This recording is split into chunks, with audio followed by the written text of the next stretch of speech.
Hello, everyone. Welcome to Sunday Sew and Chat. I'm TeresaLouise, and I'm so glad you could be with me today.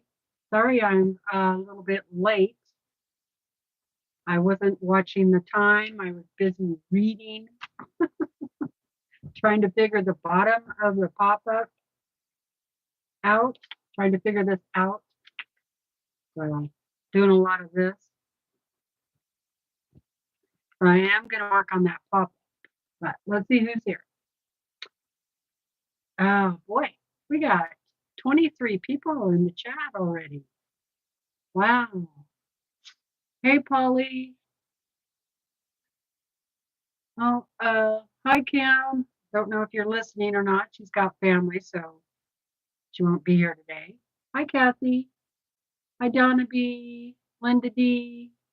Hey, Jamie. Hi, Linda. Irish Cell Lady. How are you doing? Hi, Teresa. And Teresa. Oh, wow. We have 3 Teresas here today.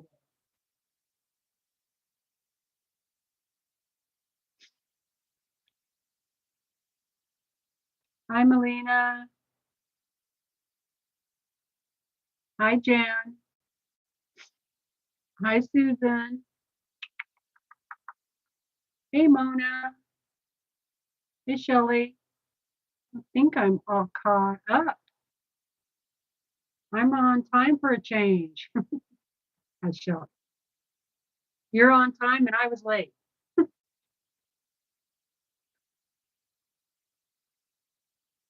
Oh man, speaking of rain, I hope, been saying a lot of prayers for the folks down in Texas. Oh my word, devastated.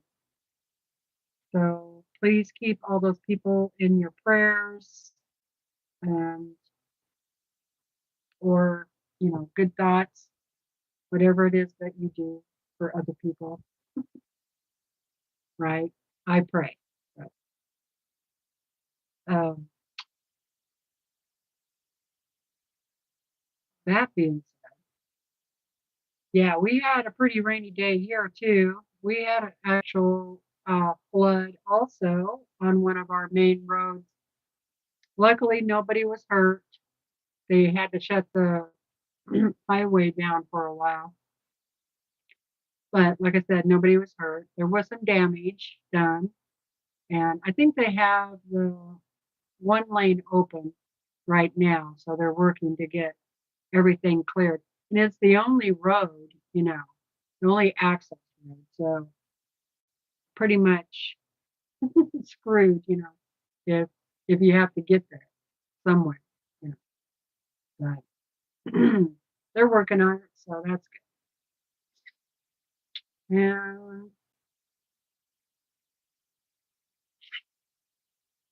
And of course, some of our Forest Service roads washed out and stuff like that. But those are just roads. Nobody was hurt, so that's a good thing. And let's see, what else? What else do you want to know? What else can I tell you? Yeah, I've been working on the horse a little bit. We might go over there and work on it for a little while today, depending on how long it takes me to get these other things done. And hi, Susan.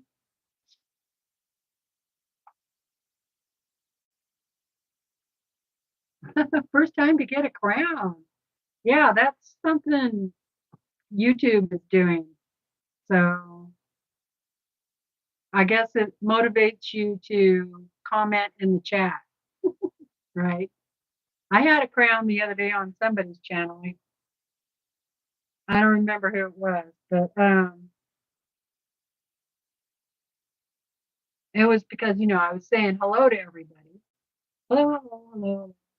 Pretty soon I was number 1, then I was number 2, then I was number 3, and then I got booted.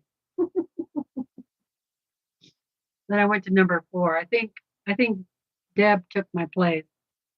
See how she is?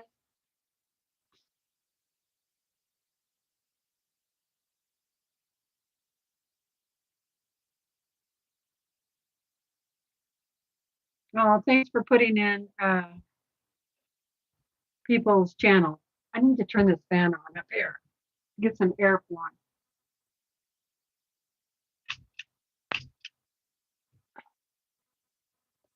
I don't like stagnant air. I like, a cool breeze, a light, cool breeze, right?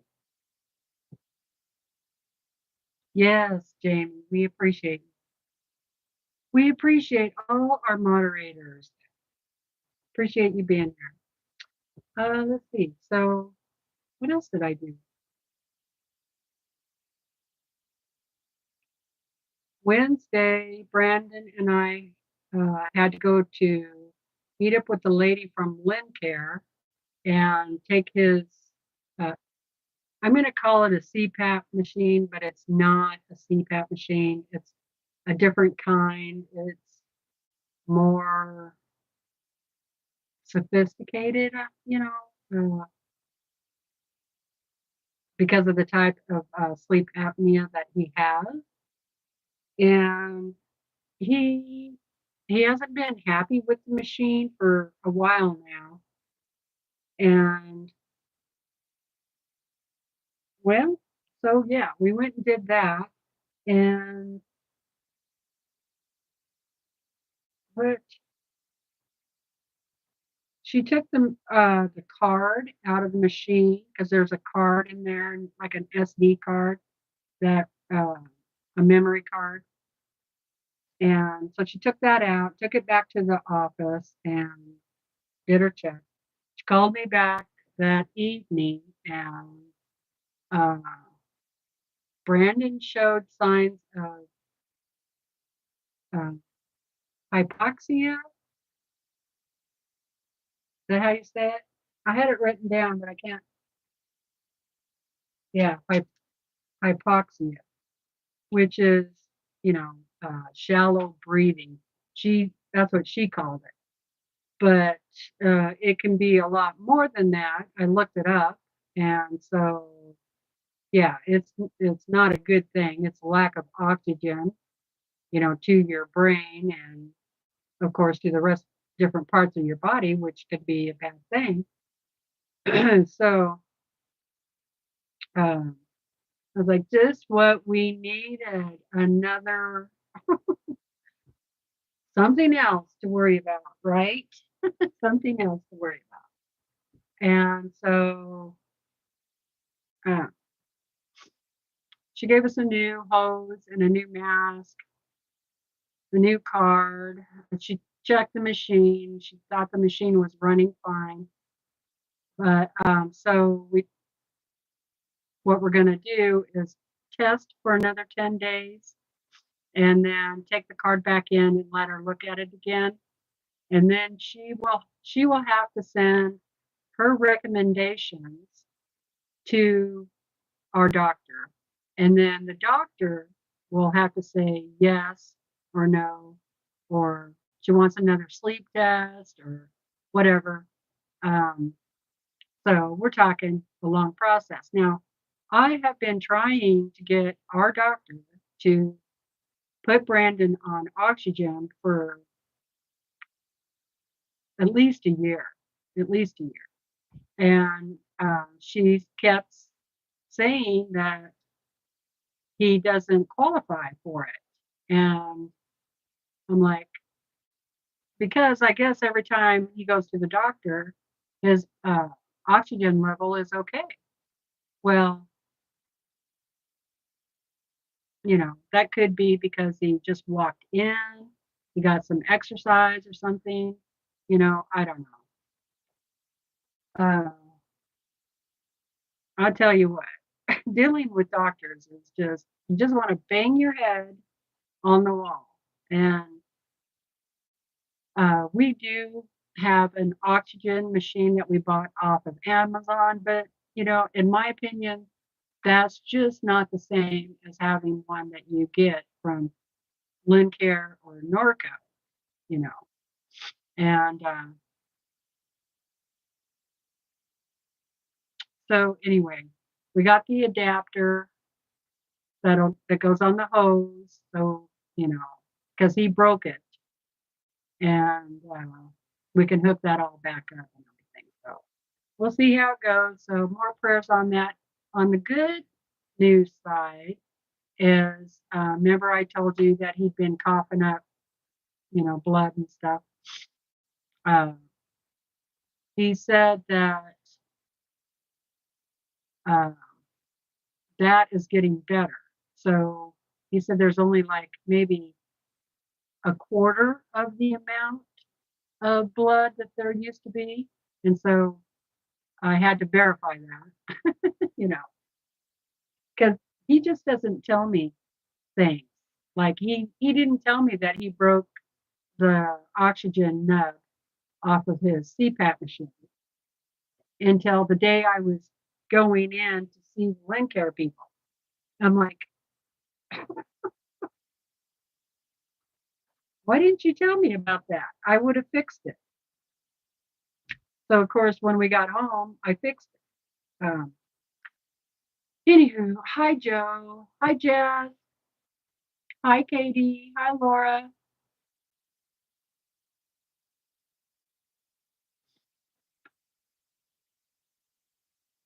No, Mona, that appointment is supposed to be on the 9th, next week, with the bronchial doctor. So hopefully we'll find out what's going on there. And I suppose that could have something to do with his breathing, right? Uh, or his lack of oxygen. So if you have a patient who's been coughing up blood and complaining about not getting enough oxygen, wouldn't you order them an oxygen machine? I mean, that just seems like common sense to me. But I don't know, you guys.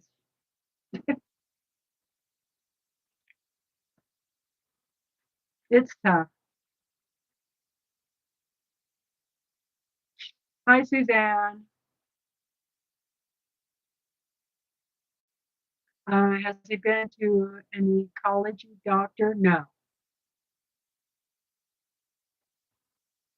We go to the doctors that our primary doctor says he can go to.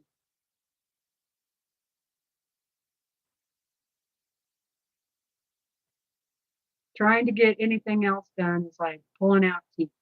And it takes so long. It takes so long to get an appointment with a specialist, you know.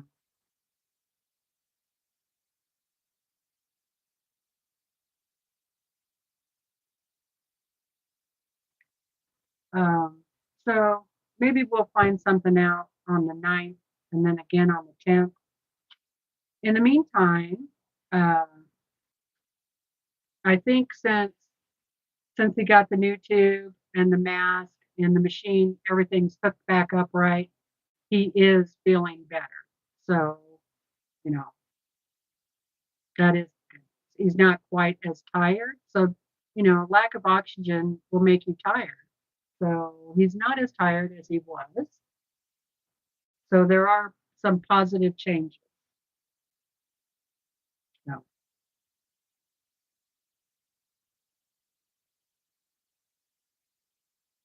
oh wow, Teresa. Well, I'll be saying prayers for you, for your daughter. I think Brandon needs to have another scan because he does have some spots on his lung.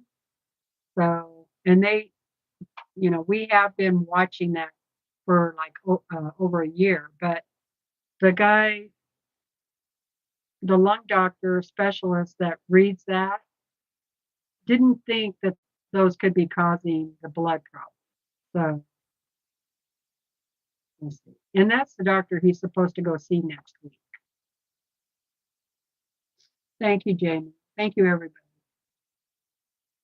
Yeah, the specialists are better, but um, you can't just make an appointment with one. You have to get a referral.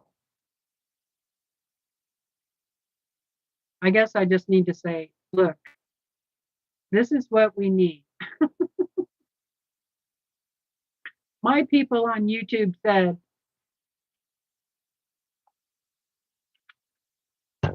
right? Did I say hello to Kathy R? Hello, hello. Sorry to be Teresa Downer. Yeah, he's been having some rough times. But he does appreciate all your prayers, and I really think that that helped with his coughing and the blood and everything. So, because the last time I talked to you guys about it, and we did all that praying for him, things started changing. So I appreciate it. Prayer does work.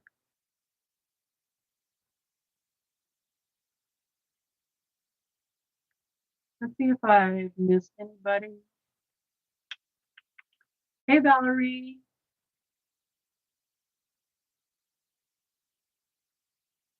Um,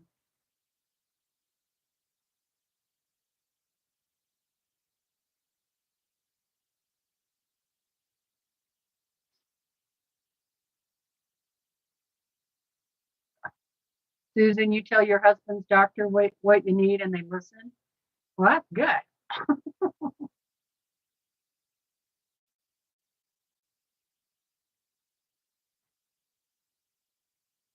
Yeah, and the other thing, when I tell the doctors what I need or what I would like done, Brandon's sitting there going, "Oh, I don't need that. I don't. We don't need to do that." I'm like, "Yes, we do. Yes, we do." So he can be just as bad as the doctors. He hates going to the doctor. Yeah. So anyway, we'll get there. So I've been working on the snowflake or snowdrift pattern. Remember that? The really cool block. And I just have one more block to put together. And I'm actually almost done with that because I got the units for the block are done. So I just need to sew those together.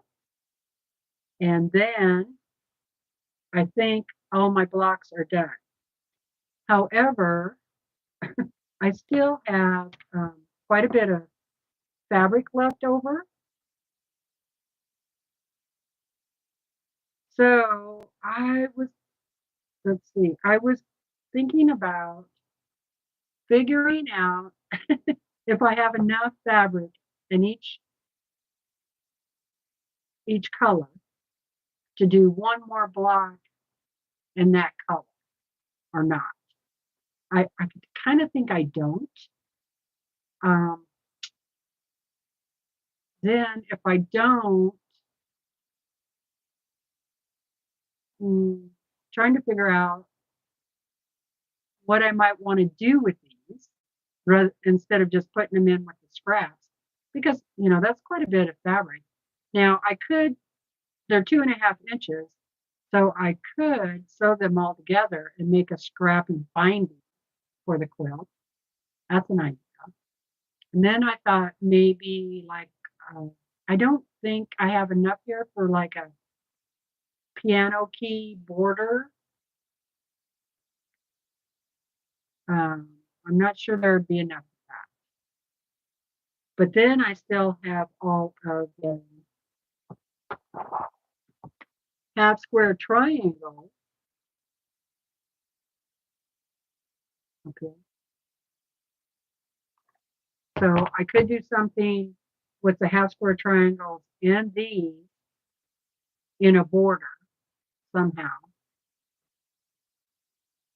I can't use it for stashing because of the way this quilt is put together. There's a secondary block created once you put all the blocks together. And if I put a sashing in there, that secondary block would go away. So I don't do that.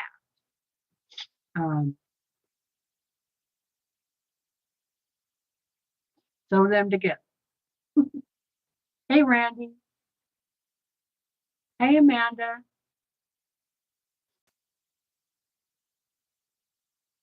Oh, Randy caught 2 bass. Awesome. I love bass. I haven't caught any bass in a few years.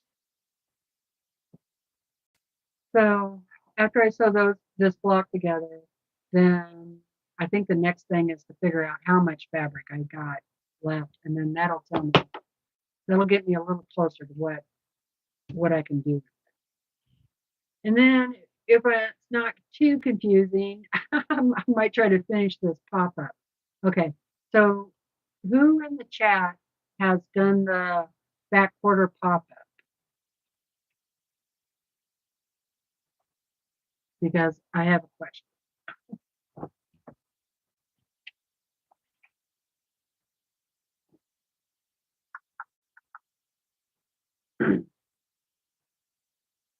Okay, I'm going to get these sewn together.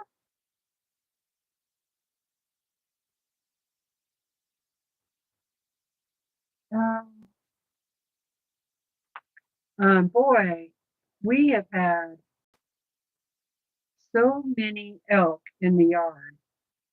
It's crazy. Um,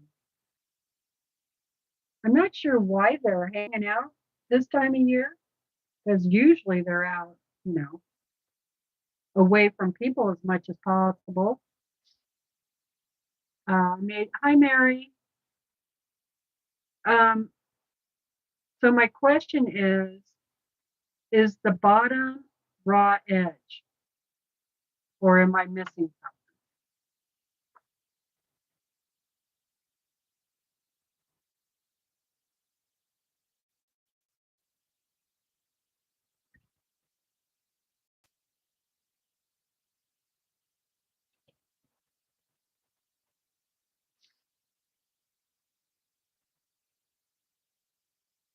So what are you guys working on today?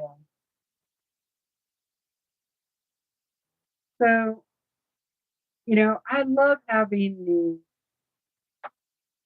the elk come around, but they got into my hanging baskets and my flower pots, and um, they ripped out. They ate. I don't mind if they eat the plant. Some of I figured they would, especially the chard. But when they eat, they pull, and they do that when they're eating out in the field and stuff too. They pull things up, and so yeah, every plant in my basket was eaten and pulled out and just thrown amok, thrown around. So I cleaned up all the plants and I replanted them because the roots on it looked okay. And stupid me, I left them out there because I didn't think they would come back. They did. 3 days later, the elk were back and they did the same thing. This time they ate the plants even further down than what they were.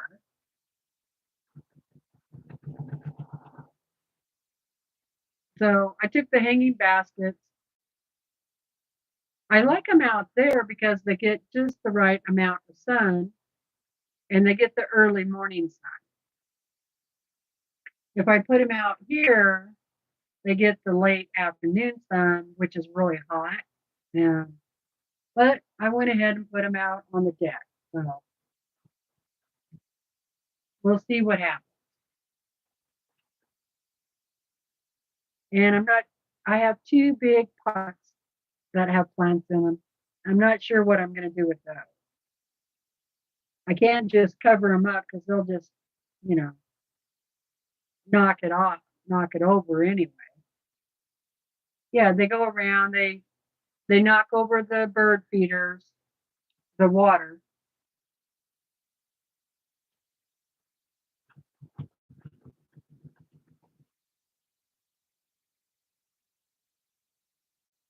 They're as bad as cows. You know, cattle are really curious animals, and they will just about eat anything or try to play with things or knock things over.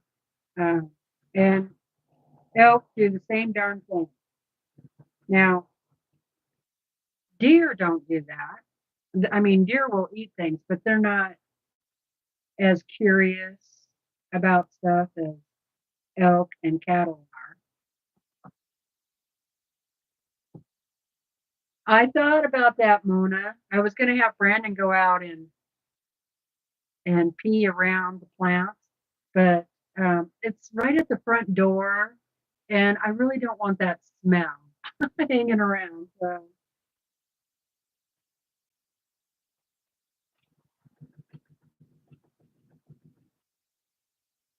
what I might do is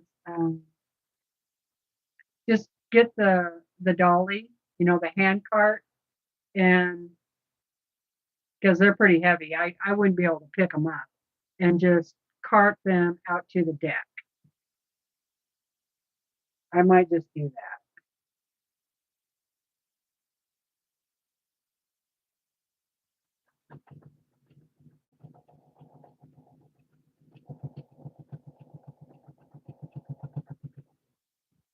We've got a lot of baby birds hatching or fledging.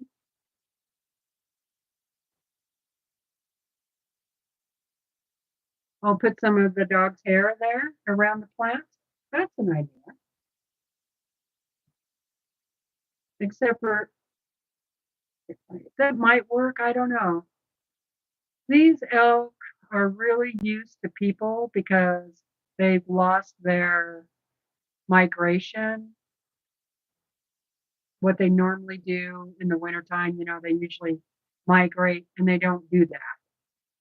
And they haven't done it in like 50 years. And so they're they're used to people and they're used to dogs. Um,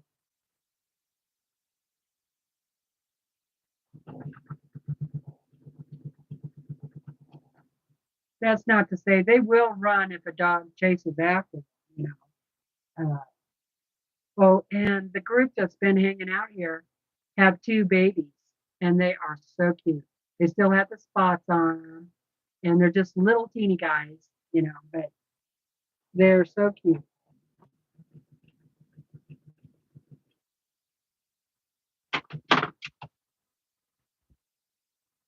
I don't know if you remember last time I said I could hear something bawling.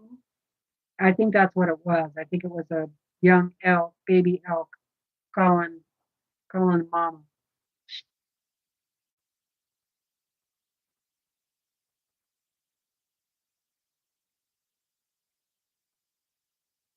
Maybe some solar lights.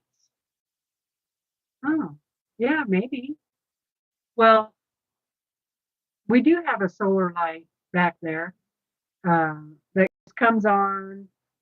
What do you call it? When somebody walks up.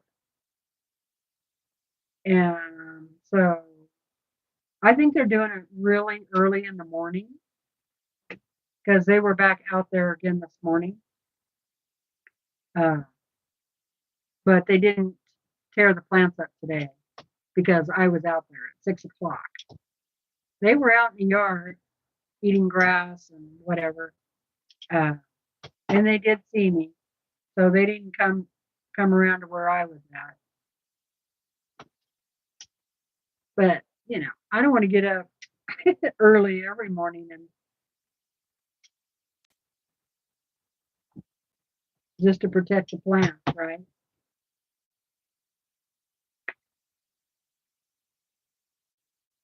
So when I go to town again next week, I'm going to stop at the nursery and see if they have some more plants because, you know, I don't know if these plants are going to make it. And they're eaten down, you know, level, pretty much level. So I want, blooms now. I don't want to wait.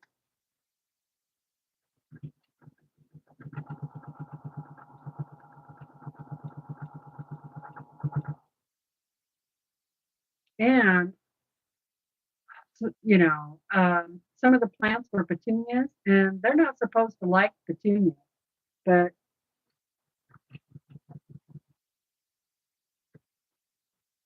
somebody didn't tell the elk that they're not supposed to eat petunias because they do.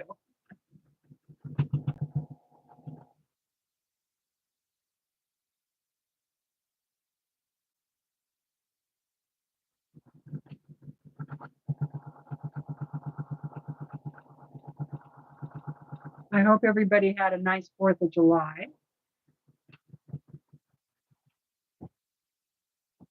Ours was fine, although the dogs don't like it at all,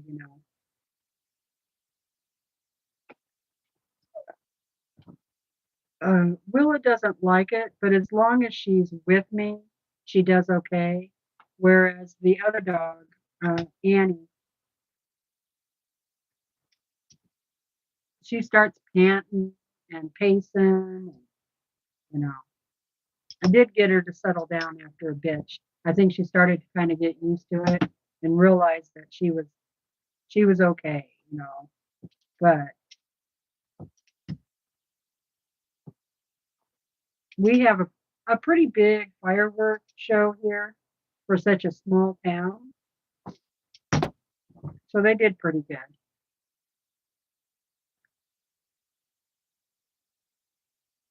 Hi, Catherine.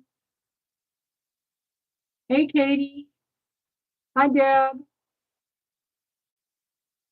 Hi, Rita.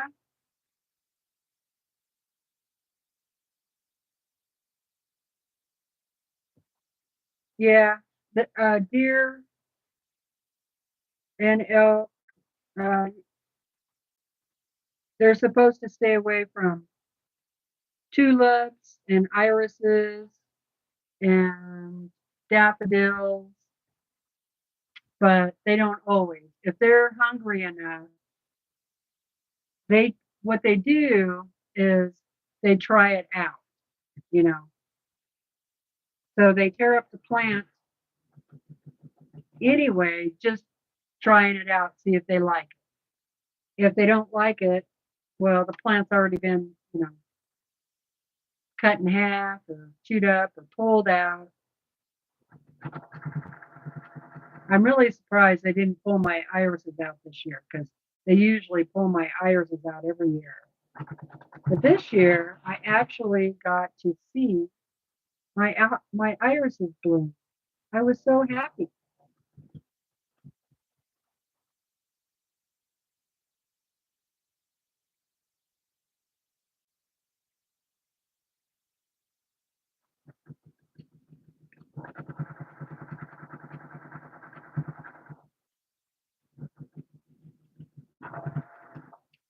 All right.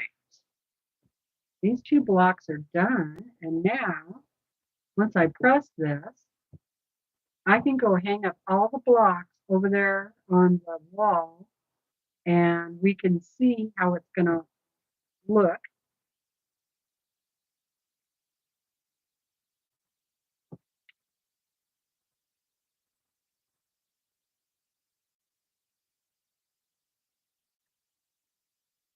I'm not sure who Jonathan is, but hello, Jonathan. Katie, I'm working on the snowdrift. This is the last block.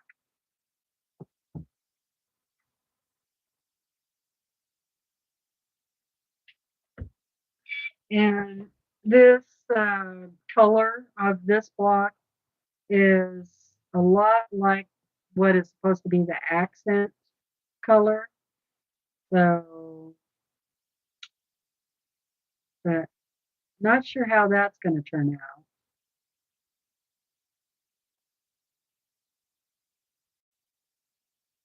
That's all right. So here's this one. Hi, Brenda.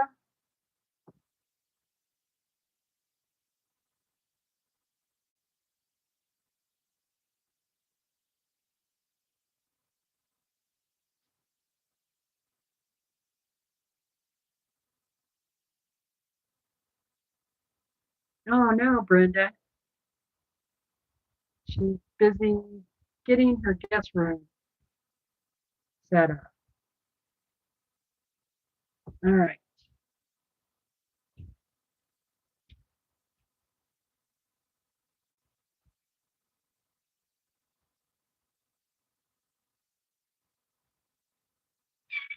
I didn't even have that iron on, so it's going to be a sec. Oh, I forgot to look at Mary's comment. She did one about this pop-up bag.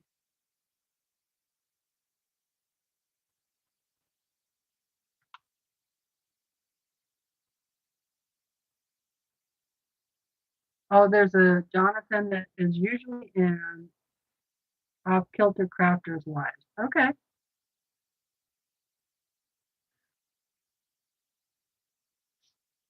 Hi, Melissa. She says, I'm going to work on turning blocks into pillow covers while I listen. That sounds like fun. Hi, Crossover. How are you doing?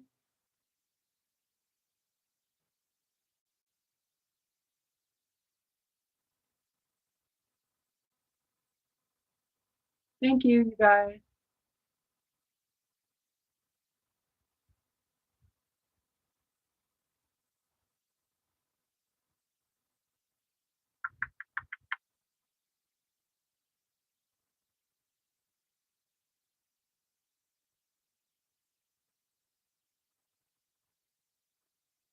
I've seen the elk eat dandelion's hair, and we have. They also like pulling them up, and eating whatever roots they get. They like the roots. Um, and let's see, we have some sort of daisy, and I've seen them eat the daisies too. There's quite a few wildflowers that they eat.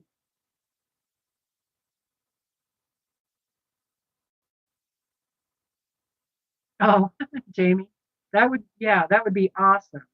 I was wondering if I could get an LOP tag for the loss of my plant.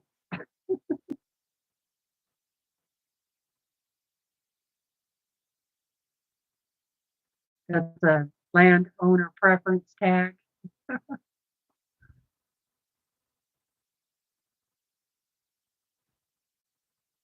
Okay, Mary, I'm trying to find. Oh, God, the wind just blew that door closed. That scared you too, Willow?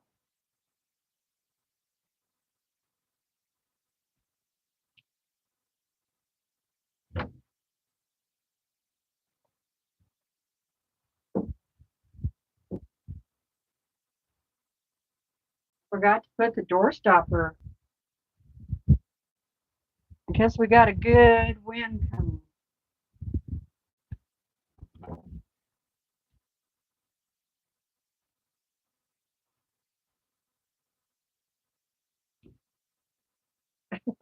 I hate it when it does that.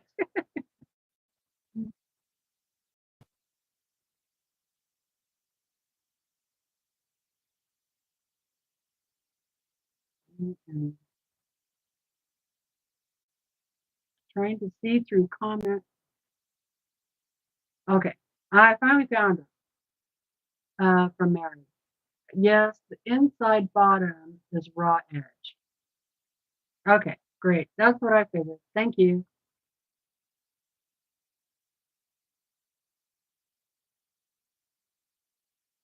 Hi, Donna H.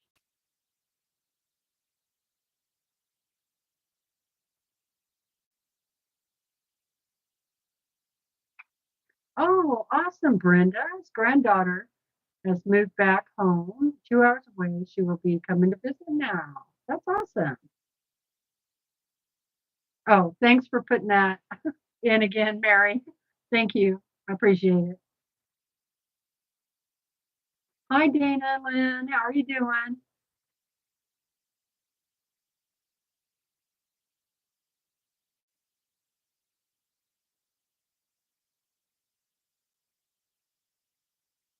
For 2 years. Wow. Well, I hope everything has settle down for you now. Brenda, are you going to do the Kentucky, Tennessee shop hop? Montana is just too far away.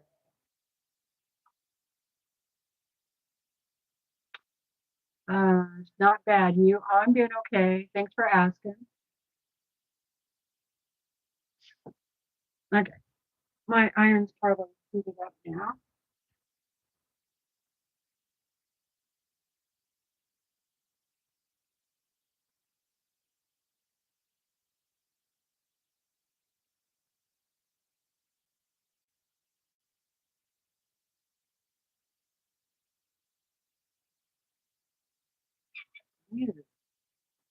Got that one.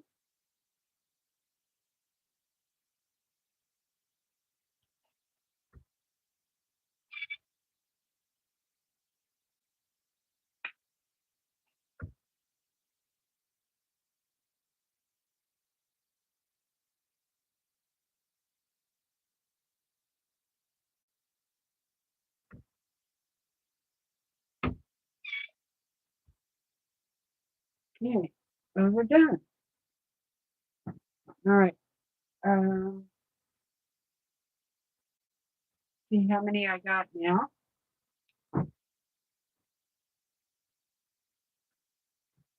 You guys want to see the blocks again? Sure you do. Okay. That's 2,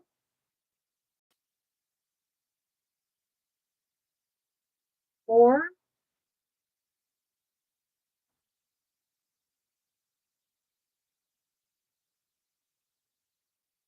6,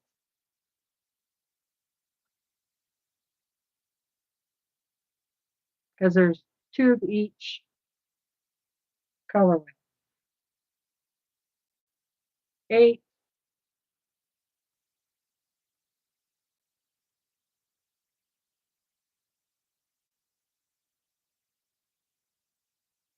10,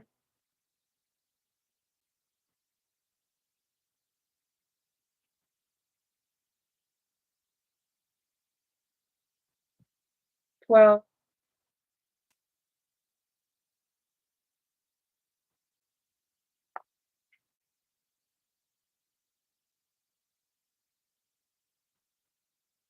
14,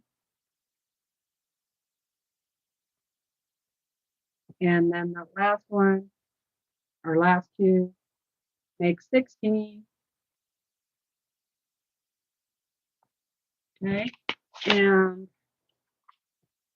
originally,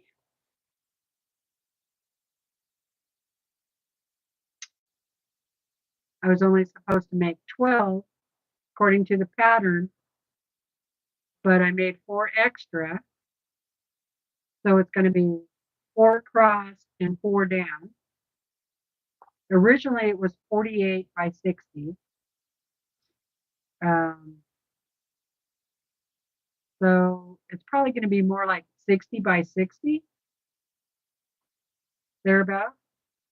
Yeah, I think that sounds right. So it'll be more square. All right, but I want to figure out real quick if I have enough fabric left over to do 2 more blocks. Or what would be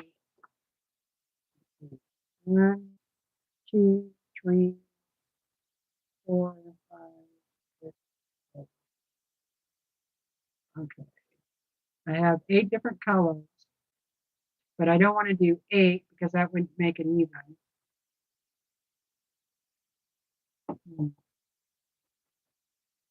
I'd have to just do 4.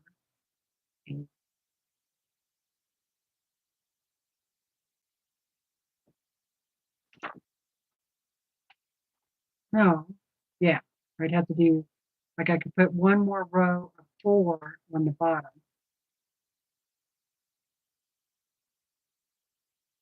All right.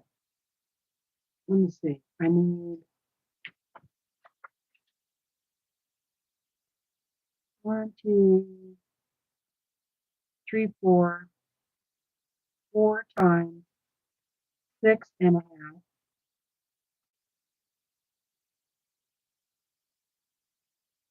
And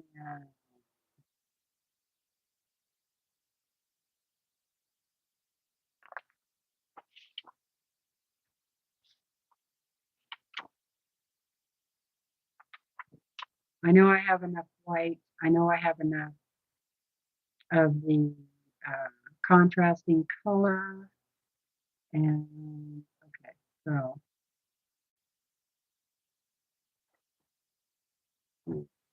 for the, I would need 4 at 4.5 and 4 at 2.5. All right.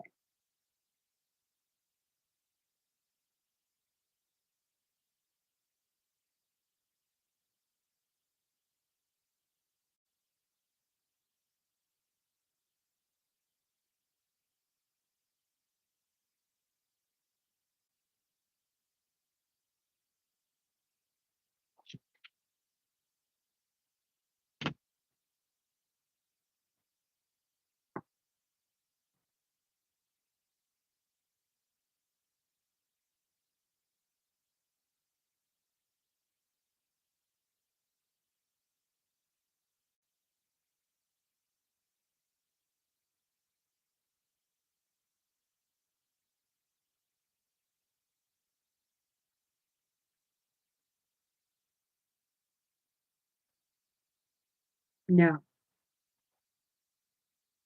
nope, not anywhere close to enough left over. So I'll have to do something else with these strips.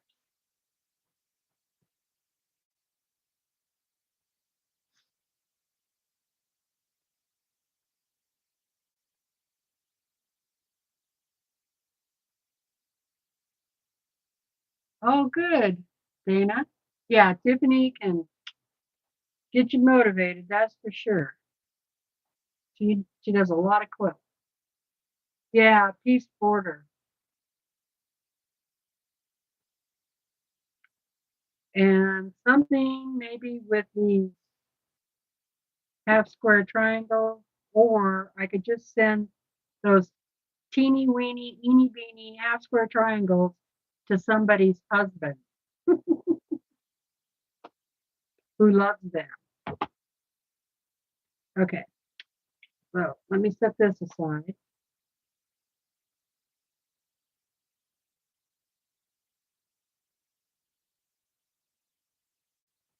And I'm going to go hang these up.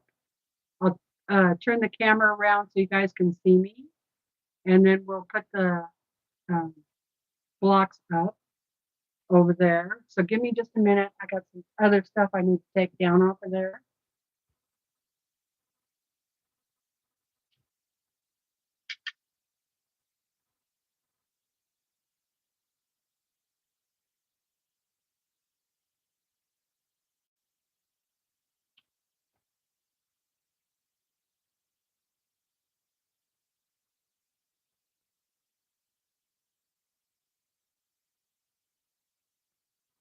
I have to take down the horses.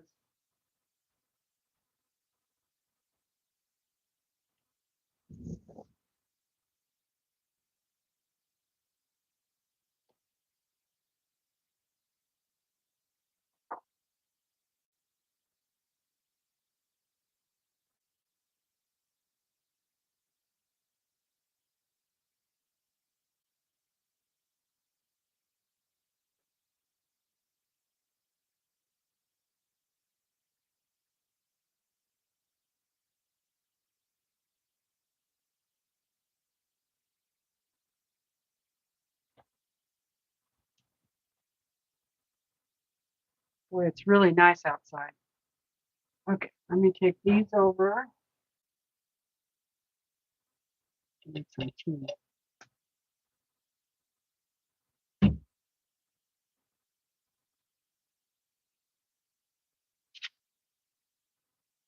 Now turn the camera along.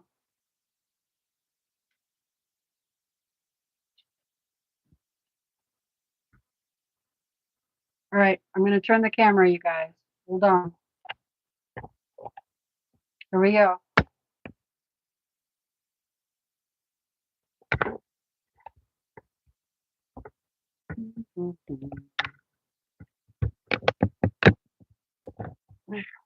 That's where the horse is. That's the table. And then over there is a bunch of batiks. Then I use those boxes, those blue boxes for put stuff in.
Oh, you know what I should have done? That I forgot to do is square those up. I just noticed that some of them could use a little bit of squaring up. So I need to do that.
Okay. Oh, I got all the darks going down. I got some.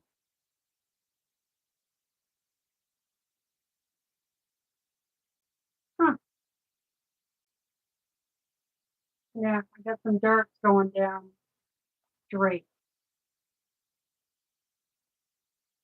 I mean, they're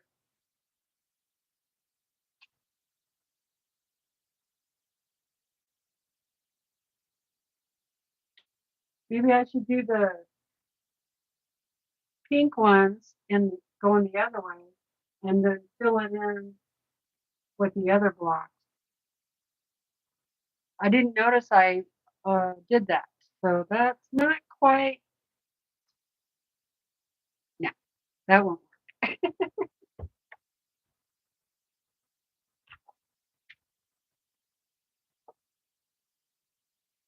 Hi, Judy. Yes, change the pink one. Yep.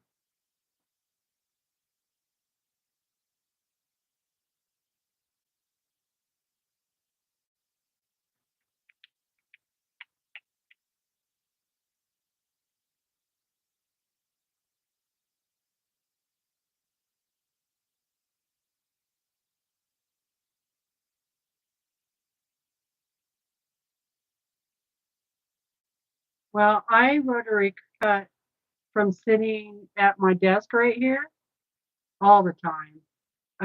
The only thing I don't like to rotary cut is like yardage, like a yard of fabric. I prefer to stand up, like when I'm making strips or something. But everything else I can do from sitting. Hey, Joyce.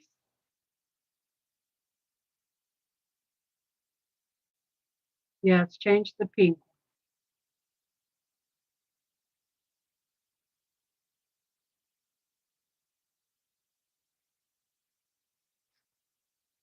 Yeah, a lot of people like that, those martellis. I could not get used to mine at all, either standing or sitting. So I don't use mine. Okay, I'll go change the pink ones and see what that looks like.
Because I'm going to have an extra dark one here.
Okay, that's getting better. It looks a little more balanced, except for those dark ones there and there. But that might just be the place for them. I'm going to have to think about it for a few minutes.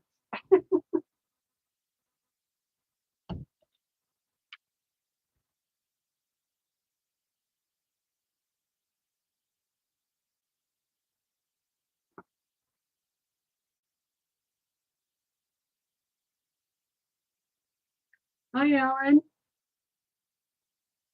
Ellen, sorry. How are you doing? That looks good. Uh, my wrist doesn't hurt using my regular rotary cutters. I don't know. Yeah, that doesn't look too bad. And you can kind of see that, wow, my sewing room is a mess. Uh, looks wonderful. Thank you, Laura.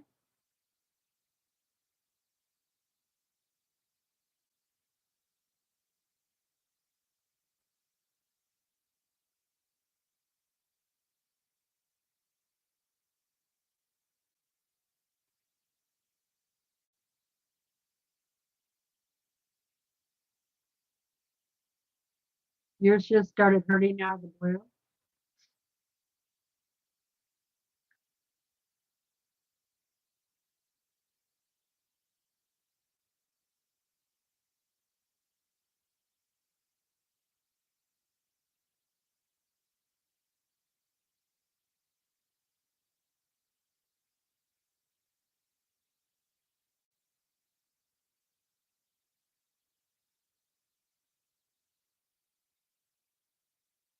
Um,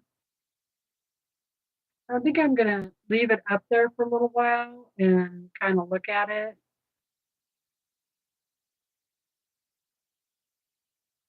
I might want to change those other two dark ones.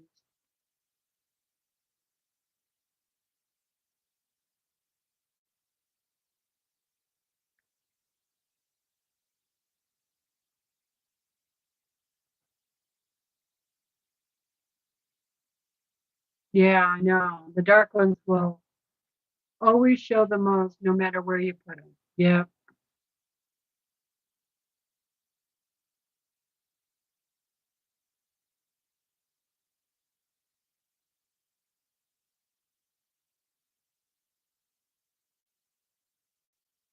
I wish that that dark one thinking of, that I'm looking at was a little bit lighter in color.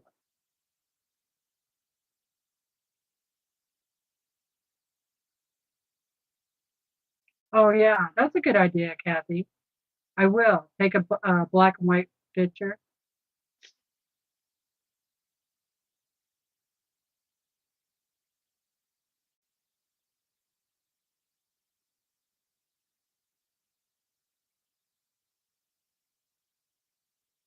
Hi, Alex. How are you doing? Yeah, I play the guitar a little bit and the banjo. Thanks for asking. Okay, I think I'm going to leave it hanging up there for a little bit, and I will just turn the camera back around here and start sewing on something else.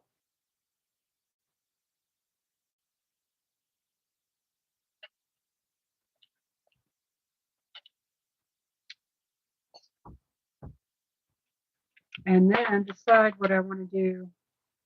I'll show you what the quilt looks like in the pattern.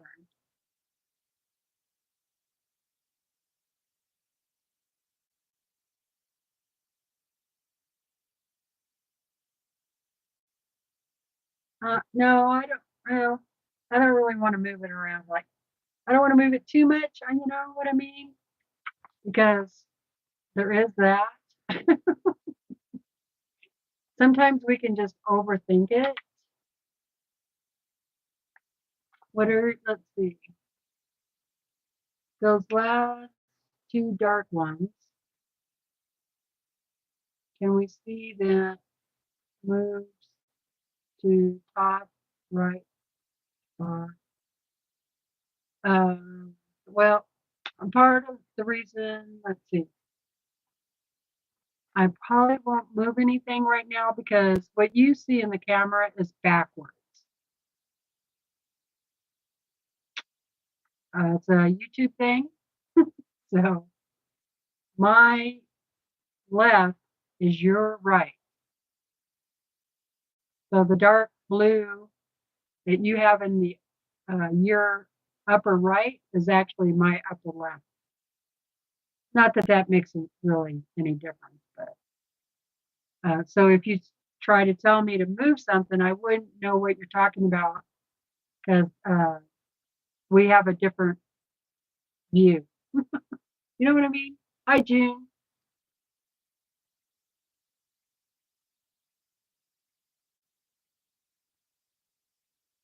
Uh, oh, no, I haven't tried that, Jean.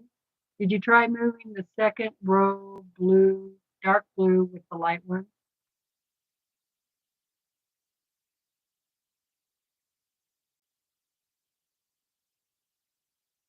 No, I haven't tried that, but that's a thought. Yeah.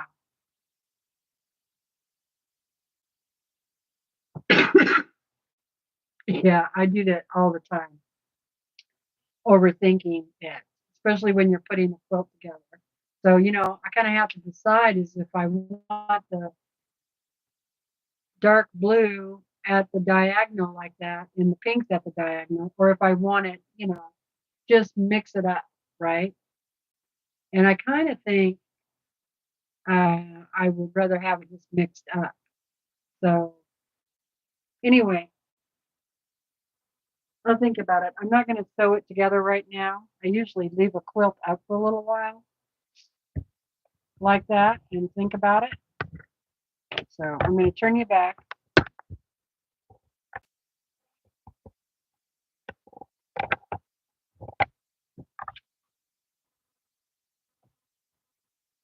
Like I could do it the way they have it on the pattern, but I have more colors than they do. They only have four dark colors, four dark blues, whereas I have six. They only have two pinks, whereas I have four because I made extra blocks. But there it is. Okay, so it has one border around it that is white. And instead of doing a solid white border, I could do like a sashing border where it has the rest of that um, pinwheel out in it. So it'll be a finished pinwheel in the border.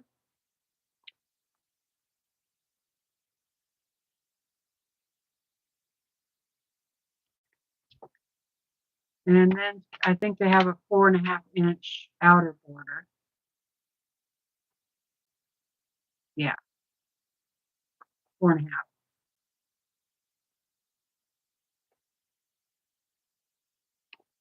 And then I could use my extra fabrics in the binding. That would look okay.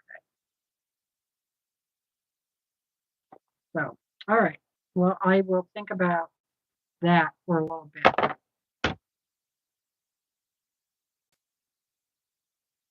Yeah, not enough light to balance the dark. Yeah, let's see. I got 1, 2, 3, 4, 5, 6 darks in the blue ranges, 7, 8, 9, 10 darks,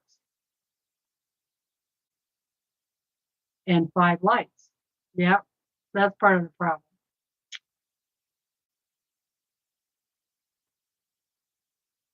Six lights and 10 darks.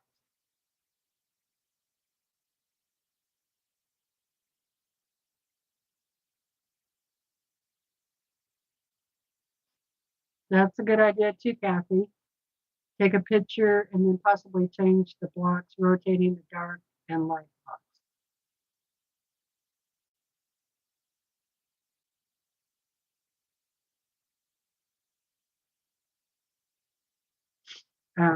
Okay,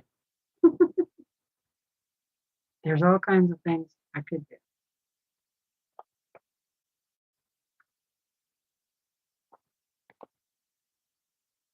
And,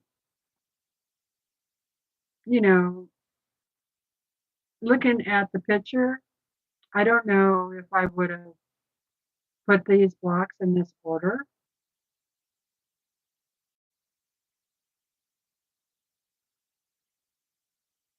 For some reason, all of these blocks in the picture look darker in the picture.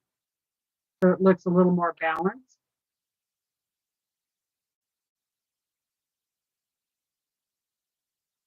Because I don't even have this green one that they do in the picture. I have the light green.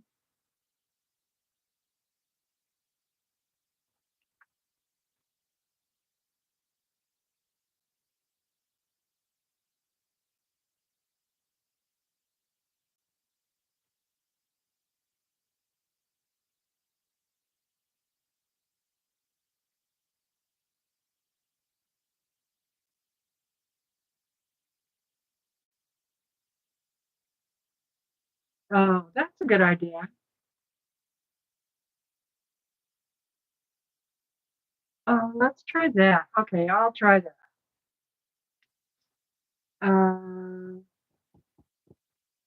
What if you went pink and dark blue in the X's that you have going?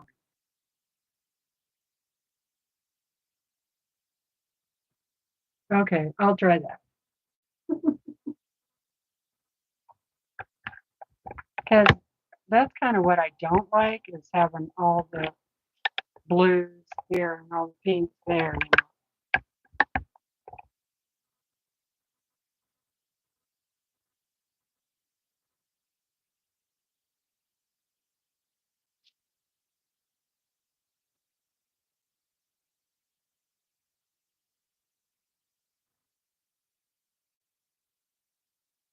Um,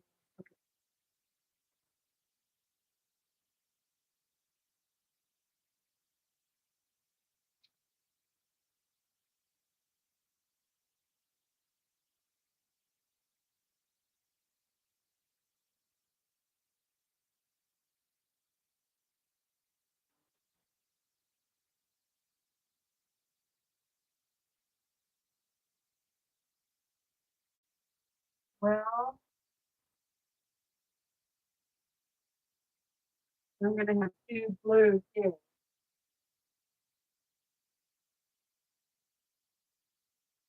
Uh,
Oh, couldn't think about it again.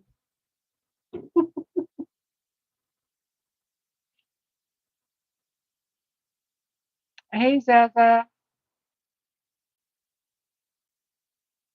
Yeah, I have 4 rows and the pattern is only 3. That's, yeah, so that's why I have more colors. Um, I'll go back over here and look at the, can you put it back for a sec? Yeah.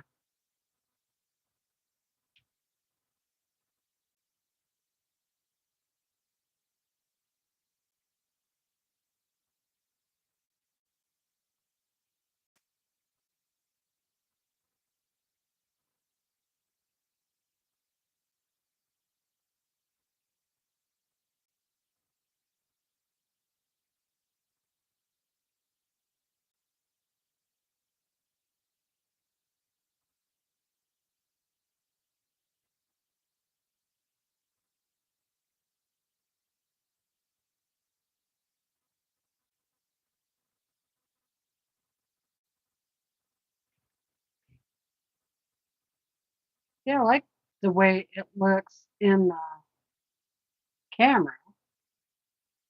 It's not too bad. Oh, see, that's why I didn't want to mess with it because I could spend hours.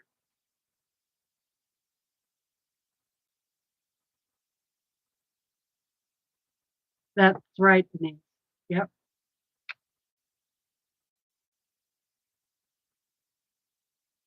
Do the lights in the opposite corners and do the darks diamond.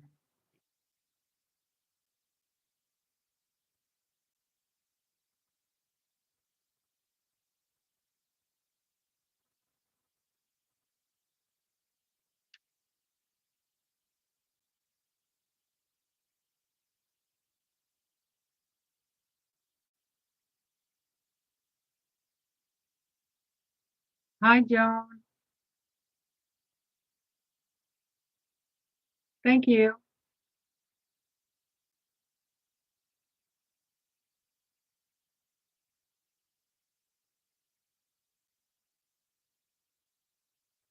Yeah, I don't, that's what I'm trying to figure out if that would work or not. Uh,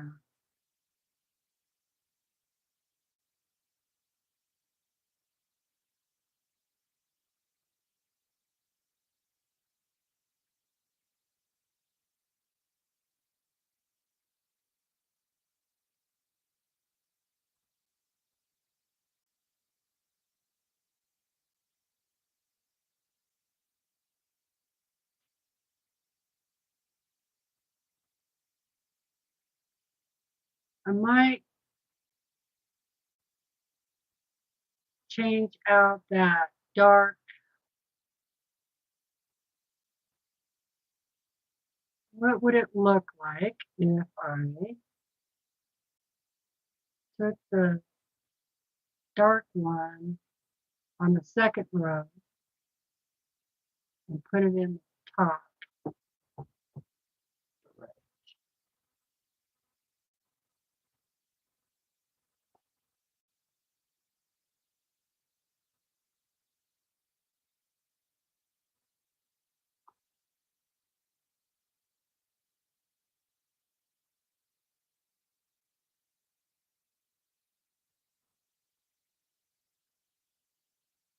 Okay, that's give me 2 light blues right next to each other.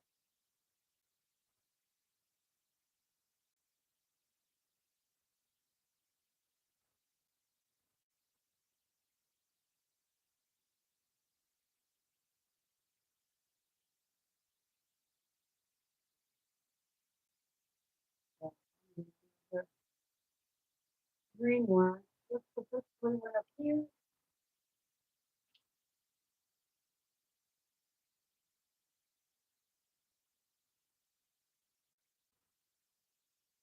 And the green one here.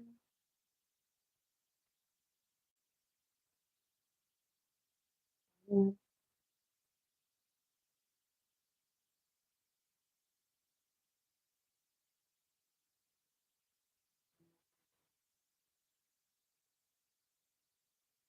Bring one over here.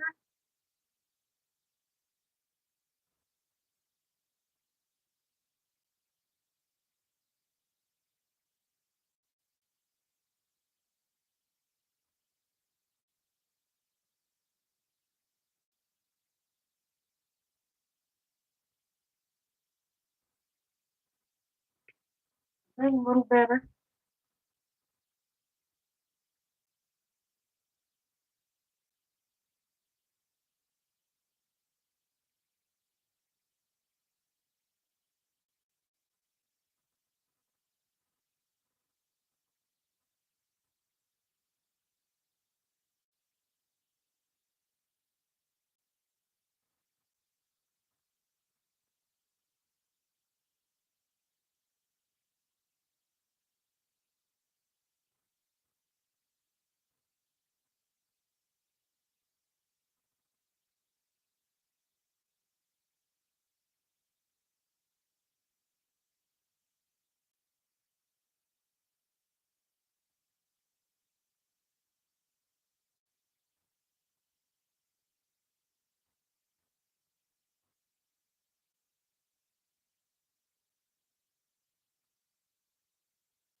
There.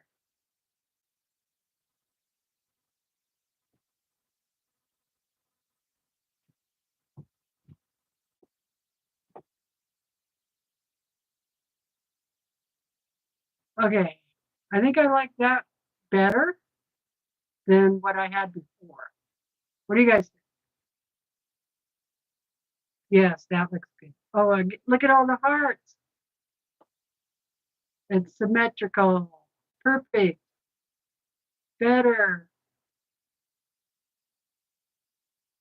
You're going to go nuts. Look at it tomorrow. I know. I think I like that though.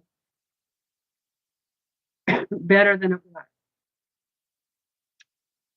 Because having those two darks right next to each other is what I wasn't liking before. So I think, yeah, I think I like that better. Better. Okay. Well, what did Mom say? I like it now. Yeah.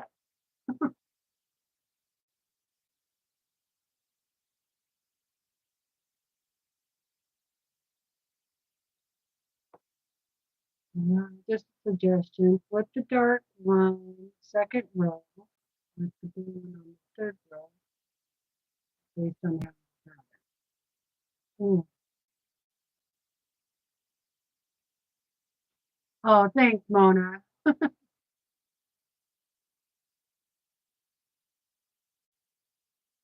Time to trim and sew. Exactly. Brenda says that's it. Take a photo so you don't forget when sewing it. Great idea. Awesome. Okay. Getting hearts, clapping hands. It's fine this way. Lovely. Okay. I think that's it then. I think I like it that way, even though I'm not 100% crazy about the pinks all in a row, but you know what? It's okay. I'm I'm going to be okay with it because it right now I feel like it has more balance than it did before, so it's just going to have to be what it. So what I'm kind of doing is, let me show you. So all of them in this row are dark blue, and so this block up here, that is not dark blue. It is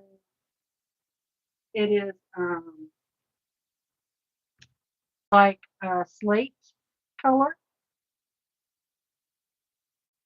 slate. And so, but from far away, it's kind of reading blue.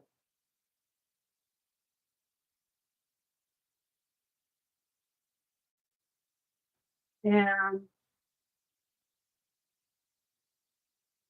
so the next darkest color would be this one, and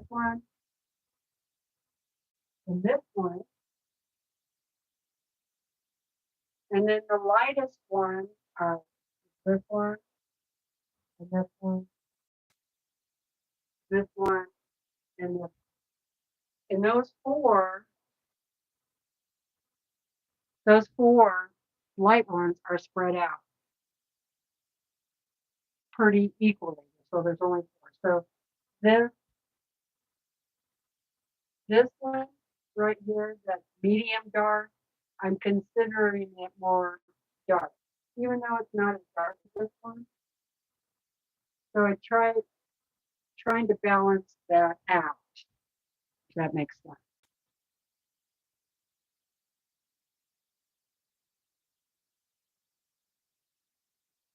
The only other thing I could do is sew up some more lights and add them in there, but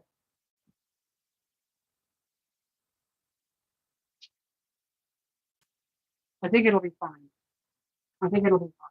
Okay. Oh, I forgot to warn you that I was turning you. Sorry. No more looking at it. No more looking at it. I wouldn't change it. Thank you. All right, Mona, have a great dinner. Balanced, very well kept.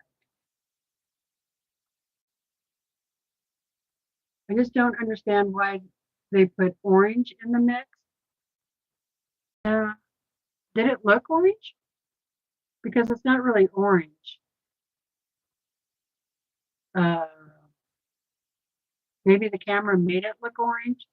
It's like a salmon color, pink, pinkish salmon.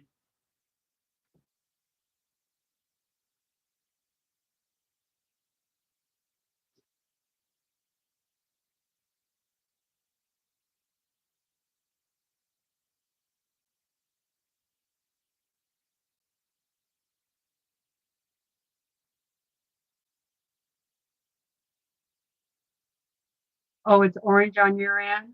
Yeah, it's not orange here. Yeah, pinky salmon. Okay, what time is it? 2:30. Wow, I've been on for an hour and a half. This was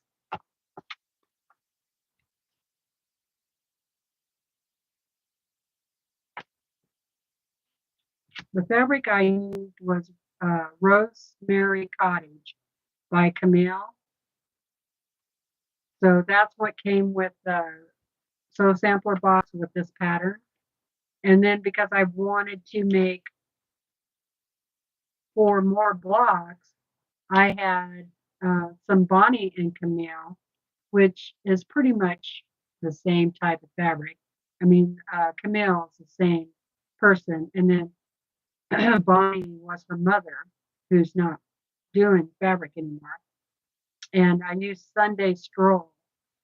So Sunday Stroll and Rosemary Cottage are the 2 fabrics that I use.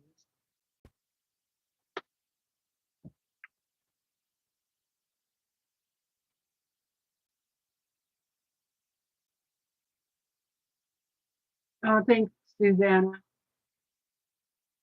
It twinkles, looks great. Thank you. It's a salmon pink orange here. Huh. Isn't that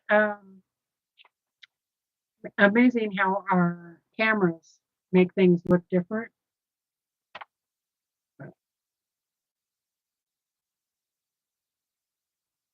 Yeah, and what's weird is, so I introduced 4 more fabrics into this, and they match very well, actually.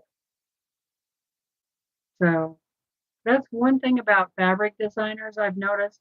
They kind of keep their uh, colors kind of consistent, so you can still mix and match them, which is nice.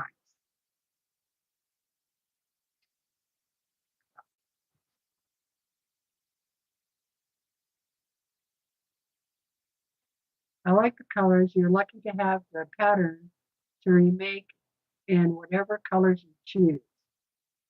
I know, right? I was thinking of doing a solid or maybe petites.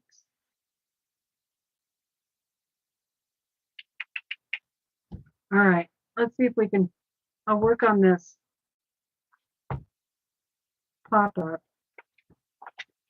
but I really need to go use the little girls' room.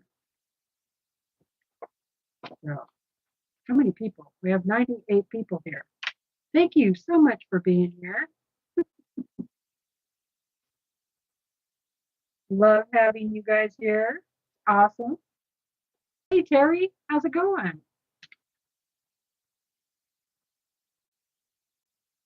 So, I think what I might do is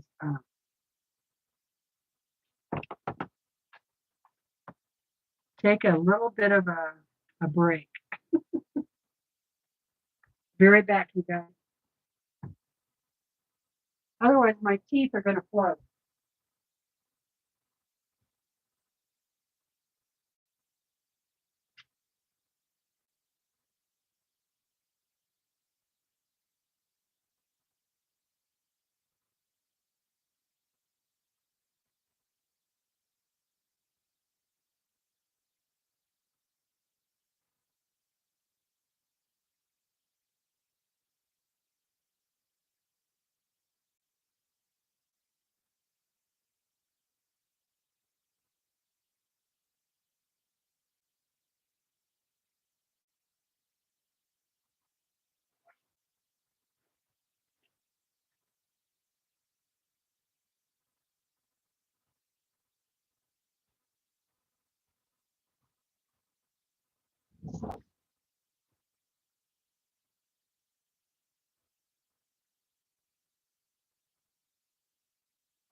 All right.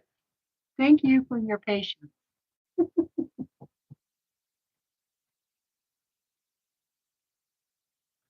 Um, Hi, Anita. I made my version in all blue and white. Used the cutoffs and made a table runner. Oh, awesome. I would love to see that. If you're in the Facebook group, could you put that in there?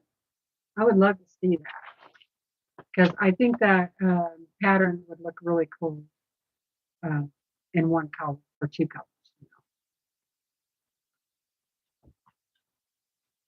And you can find the link, or you should be able to, in the description box under the video for the Facebook group.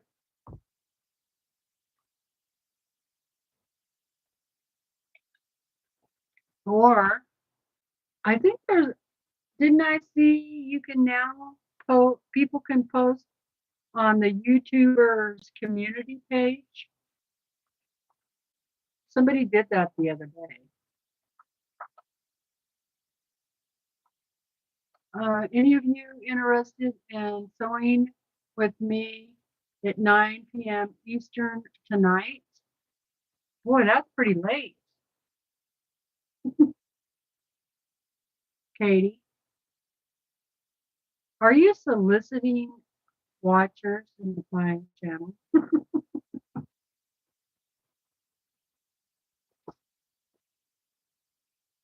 9 p.m.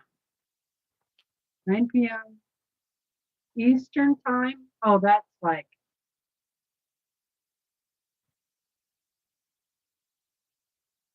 p.m. my time. That's not too bad. No, way past my bedtime, says Brenda. All right. Now, I didn't go and watch the video. I should have done that because this is confusing. And the other thing I think I need to do is bring out my other sewing machine that has the smaller table, you know, the sleeve thing. What do you call that?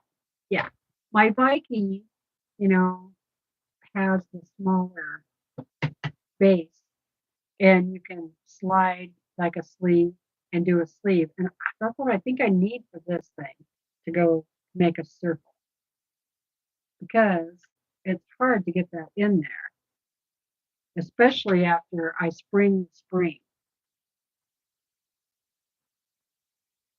Oh, you did, Brenda? Okay. Yeah, free arm. Thank you. Thank you, Judy. Thank you, Terry. Appreciate that. Sometimes we just lose the word, right? Oh, now I know there's mostly women here in the chat. There might be a man or two. I don't know. But something I heard the other. Okay, thank you. As soon as I get done here, I'll go approve it. Something I heard the other day that maybe some of you know, that since we are getting older, this is a good thing to know. That did you know when you go to the bathroom, when you go pee, that you're not supposed to push when you're urinating. You're just supposed to let it flow out naturally. Don't push because I guess that uh, when you push it, what's the word? See, I lost the word again. Stretches that area. And so as you get older, you might have a problem with leakage. That was really embarrassing to talk about that. Why did I even bring that up? Anyway, don't be doing that, okay? Because you don't want to have that problem. That's why I brought it up, was to share information. Let it flow, says Terry. Okay, Anita, thank you. Yeah, I never heard that before, but so sharing the information. All right. See, I'm putting off reading the instructions. All right, so the next thing I need to do is clip the tape on the spring. Because I have my pins in, my safety pins. So that'll keep the spring from going all the way up. Because you still need to sew this stuff right here.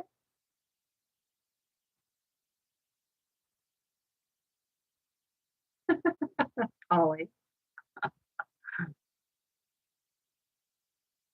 Hi, Cindy. You said it, Terry.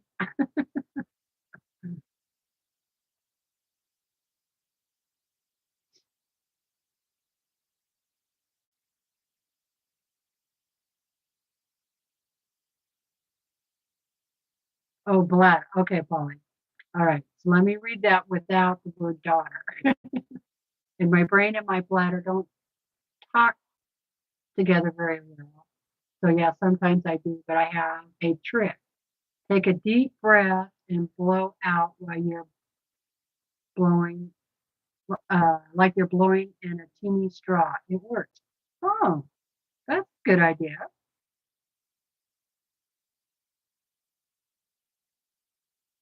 No need to get embarrassed. That is not something I've heard before. Thank you. Oh, thanks, Teresa. Exactly, Valerie. That's why I'm sharing it because none of us want to wear Depend. You don't see my community tab? Oh, okay.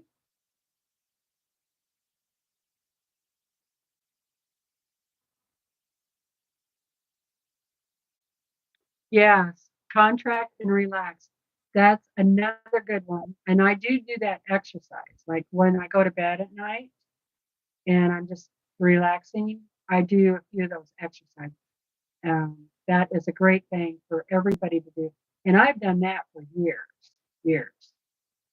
Uh, so that was like always part of my like exercise routine is doing that. Oh, it's now called post, Brenda. It is good to share helpful things. And I don't normally get embarrassed easily. So that's kind of weird. But for some reason, I think it was because I was talking about, private areas and trying to say it tactfully on the YouTube.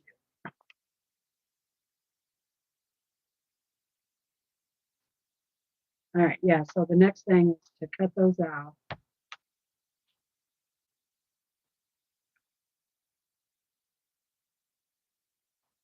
Now I just need to find them.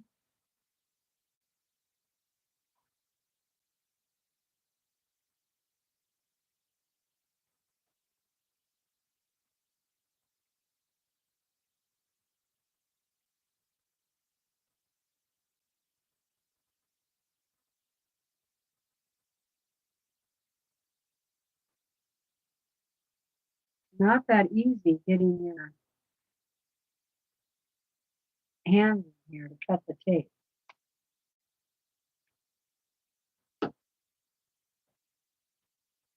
And I'm afraid I'm going to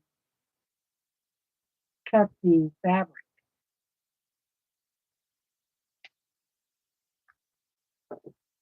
Okay, got one, I think, almost.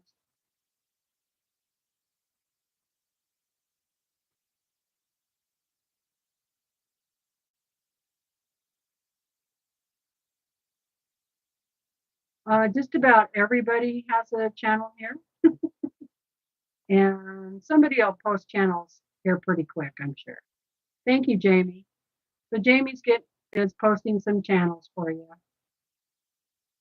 Uh, if you have a channel, would you please put a heart next to your name? Hi, Day. How are you doing?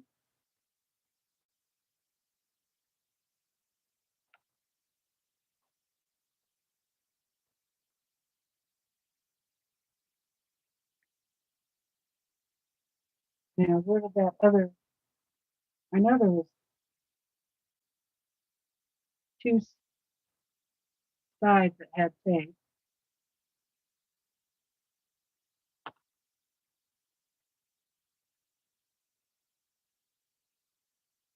All right, there's the other. I found it. Hi, Prep. How's it going?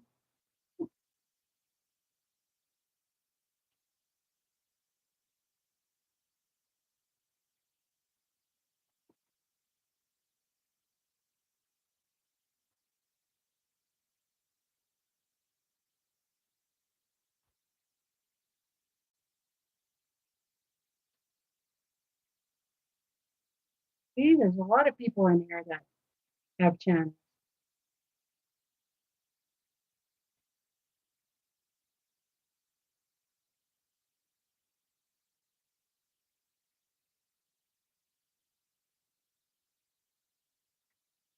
Uh, that about the community tab being called Post now is good to hear. I was looking for it a few weeks ago.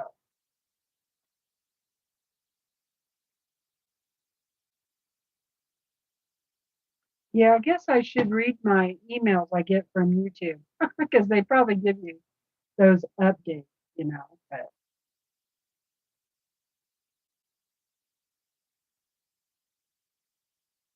thank you, Jamie.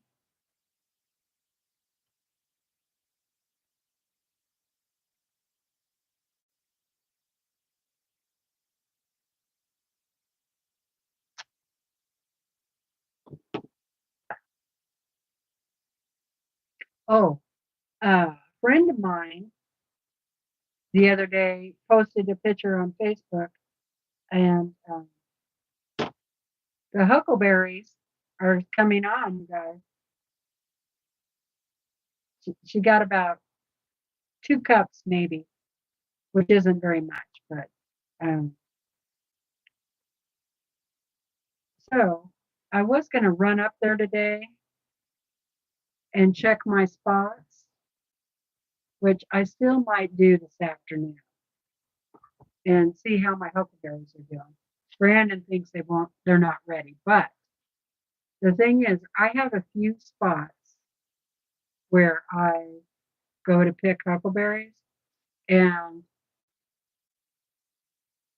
uh, one of the spots is, a lower elevation.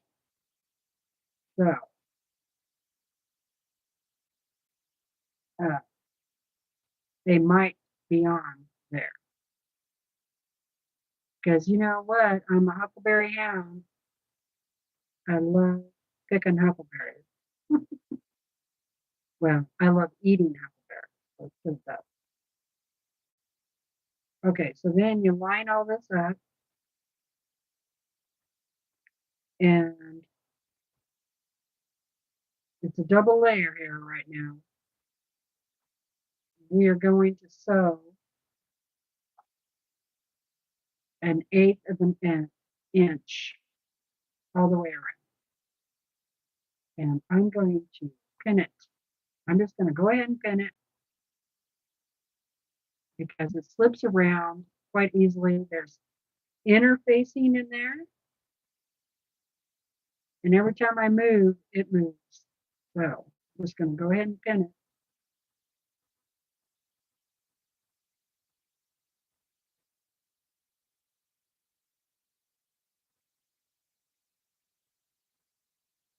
Yeah, 1/8 of an inch from the raw edge all the way around. Do not remove the safety pins yet. Okay. They put the do nots in bold red, which is good.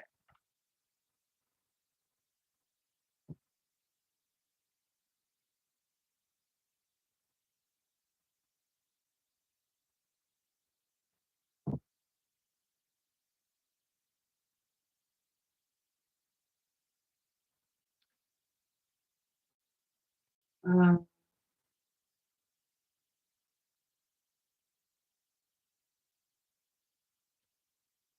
you still haven't had a huckleberry or a blackberry?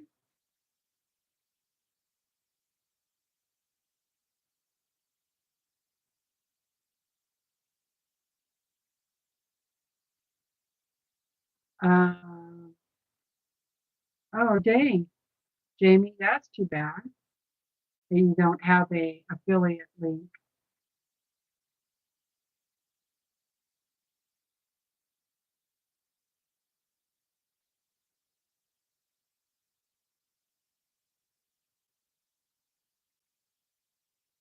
Yeah, I would at least let them know for sure.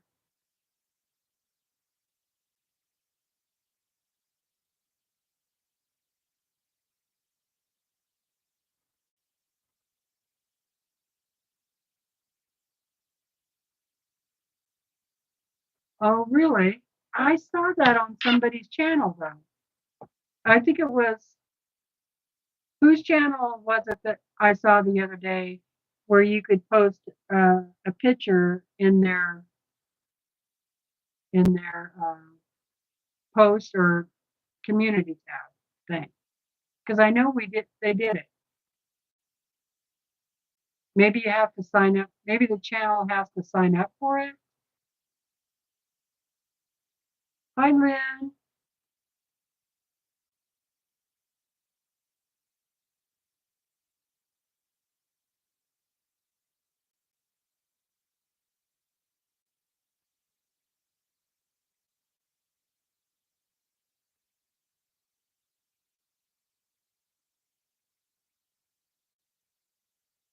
Yeah, I doubt that you could. Well, I don't know. You might be able to get huckleberries there. Look it up. Oh, wait. Okay, wish me luck here.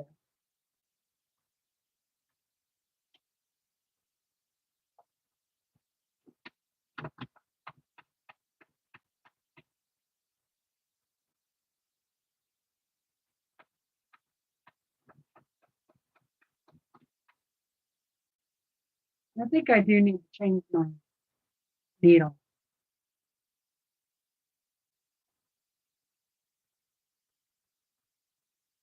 I can comment on the post, but, well, you can do it, True. Geez. Yeah, I know I can do it, but I know I saw it on somebody's channel.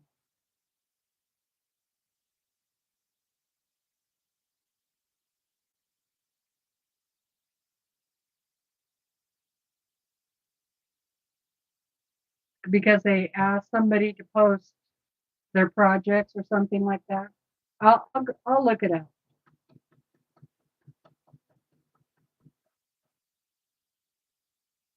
and let you know next time. Sorry for the confusion.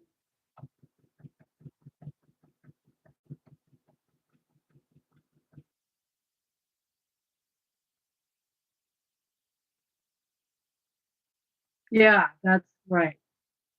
Maybe there's a setting to allow people to post. That's what I'm wondering. So when I'm done here, I will look.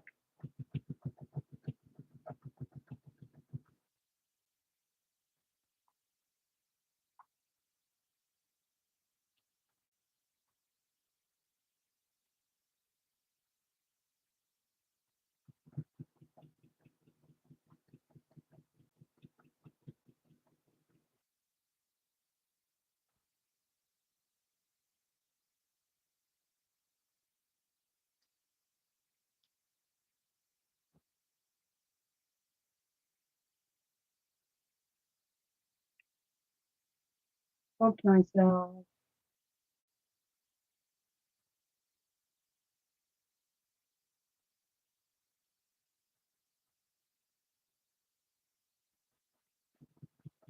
I like blackberries. I just don't like picking them because the plant, has all kinds of thorns.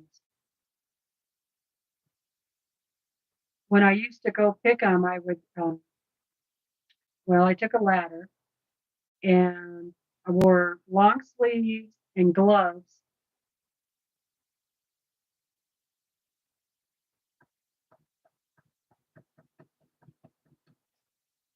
Um,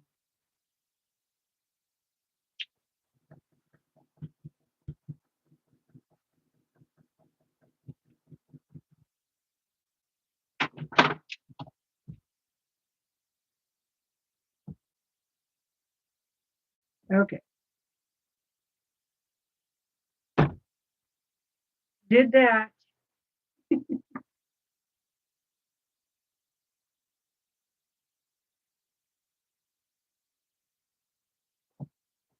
Yeah, I really like blackberries, but they do have quite a bit of seed. So usually when I make the blackberry jelly, I um, take the seeds out. All right, let's see what's next.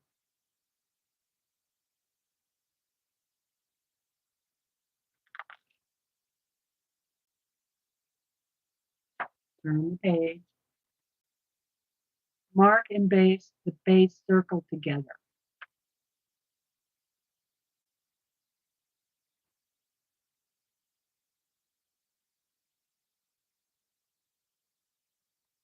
Mark 4 evenly spaced locations on the right side of the base circle.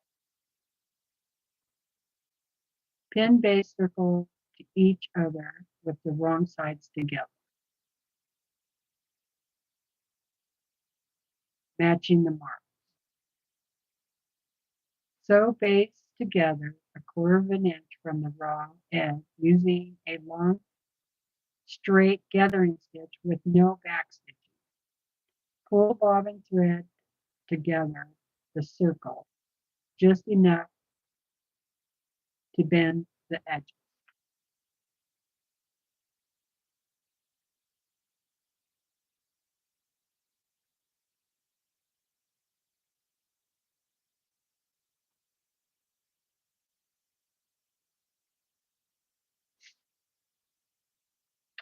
I don't know why you would have to mark 4 spots.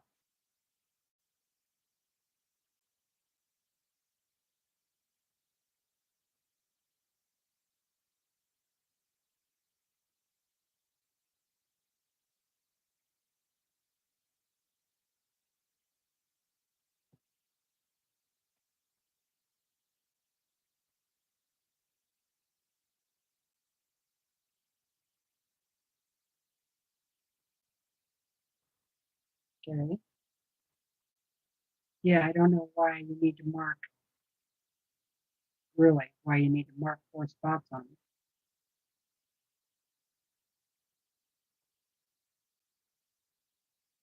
Maybe that comes up later on.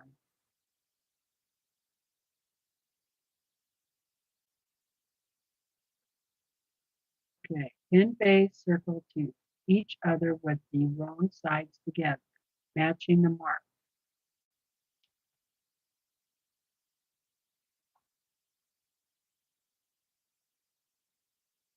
What I think we should have done was cut these out using the pinking shears.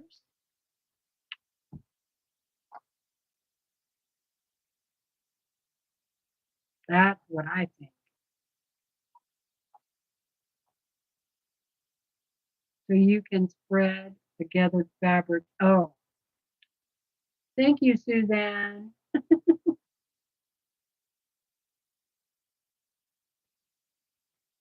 Does it say that?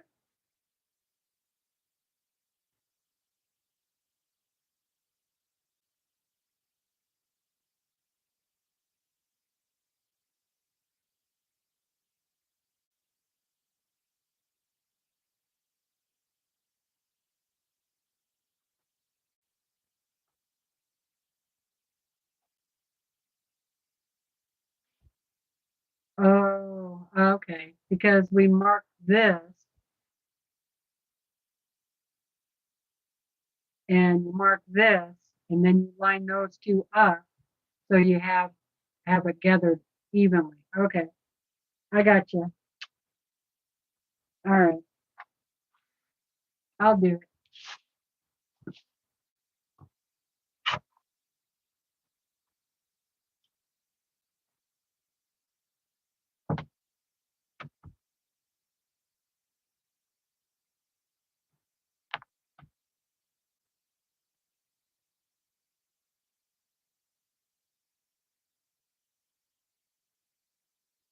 Let's see, this is a 6-inch circle, so 3 inches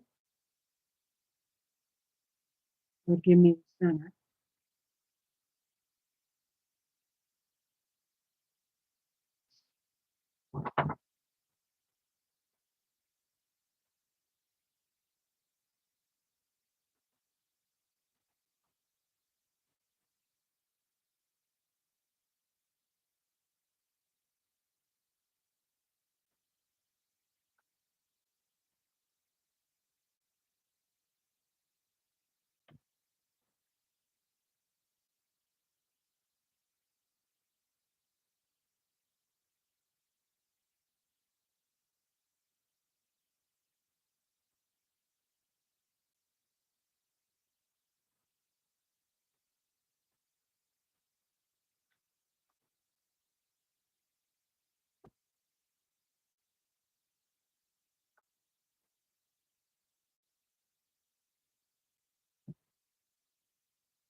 Okay, I think I did.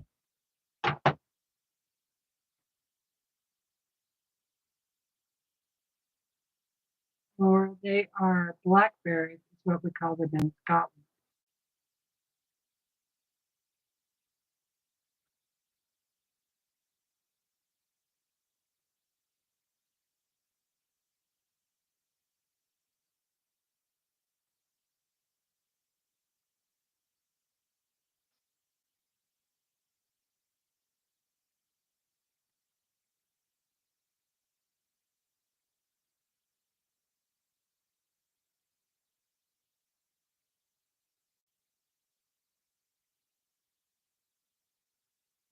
So I would take it that no, a bramble is not a blackberry.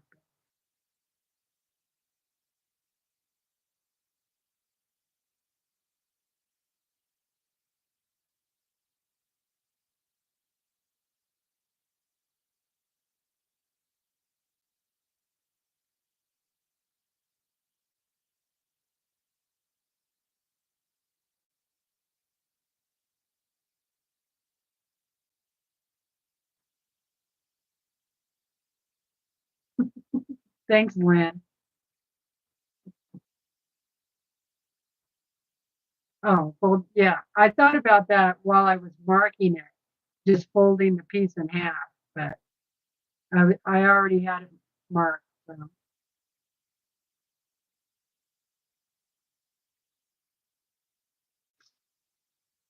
Okay. Give me a break, man. This is the first time I've ever done this.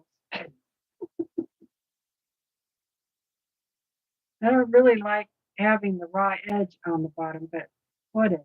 I thought about putting a binding around it.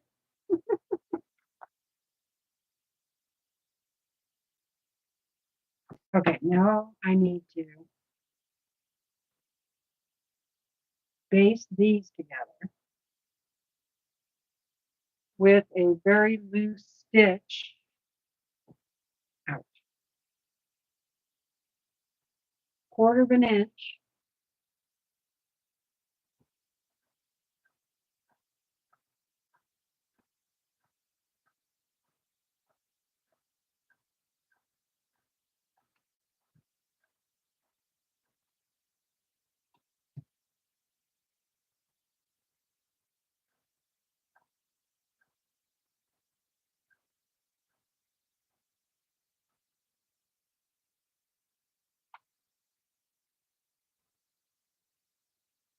Making the back quarter pop up.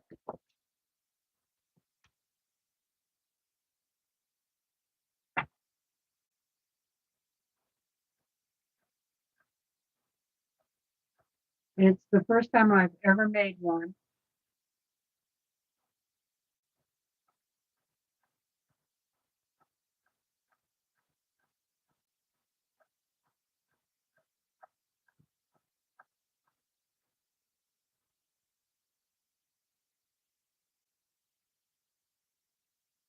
Oh, I love strawberry rhubarb pies.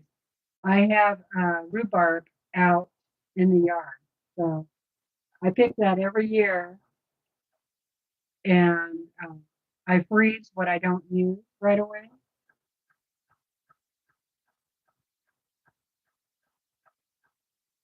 And then I can have strawberry rhubarb pie in the wintertime too.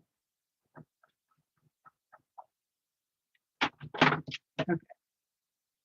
So you're not supposed to backstitch, and you're supposed to have a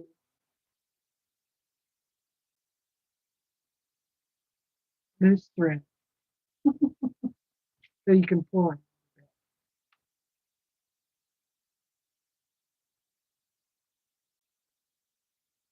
Which pattern am I making?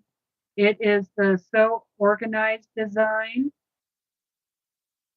It came in the back quarter shop sew sampler box. Uh,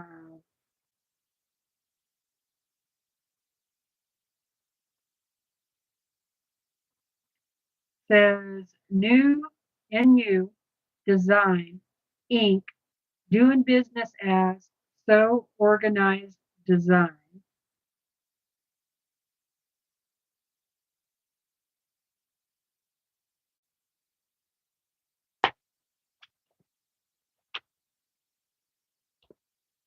I think there are other ones out there.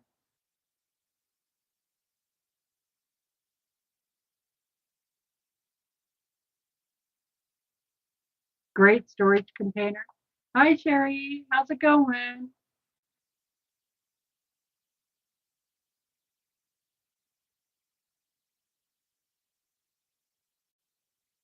Okay. You could stitch a long basting stitch around the circle. Match up your 4 points and stitch around like you do when sewing a sleeve.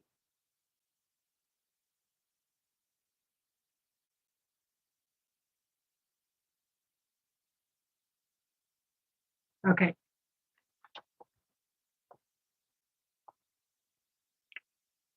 With, okay.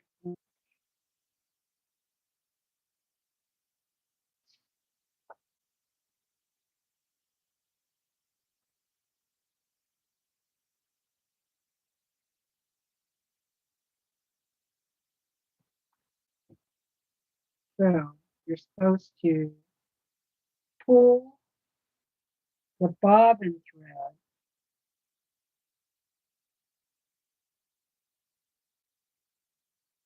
just enough to gather the edges. Yeah, I don't think I need to do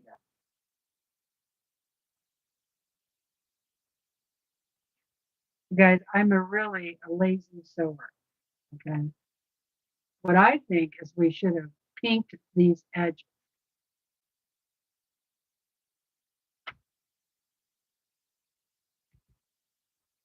Yeah. What do you think? Think I should? Because that, I mean, that's 4 pieces of material that you're trying to together.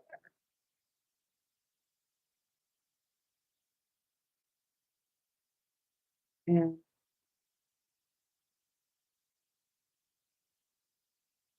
my thread is just coming out.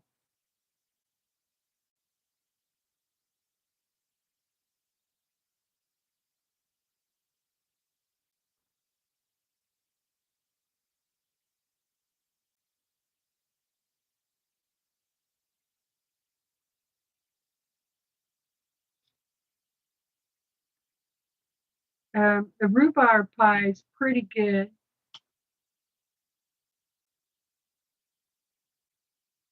Yes, it will work. And you do it how you like. Thank you.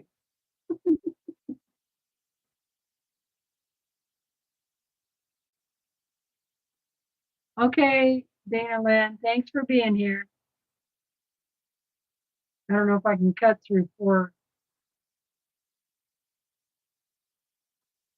Yeah, that's going to be a problem. Cutting through 4 layers. All right, here we go. I am going to line my mark and I'm going to use a clip. And then I'm going to line my mark up on the other side. Okay. And I'm going to use a clip. All right. Now I'm going to line up my other mark there, clip that.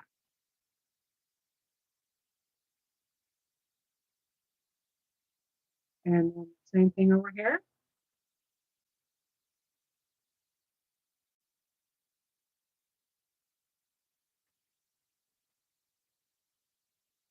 And I need another clip.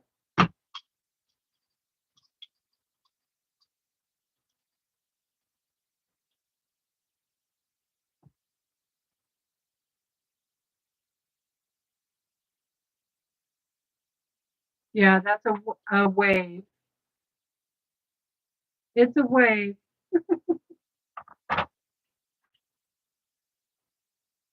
Oh, there. Okay, those are all clipped. Okay, so it does need to be gathered a little bit. So what I will do is just kind of,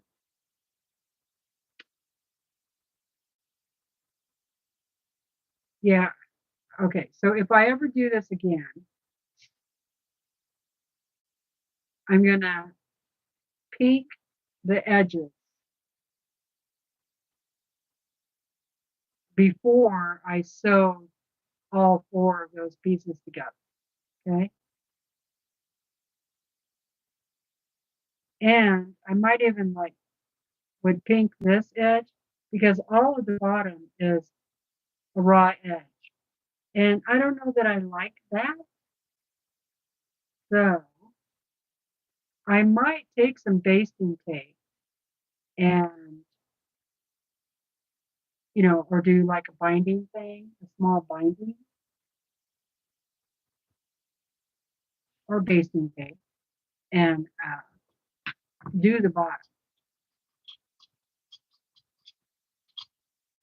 Because I just kind of feel like that's not really finished.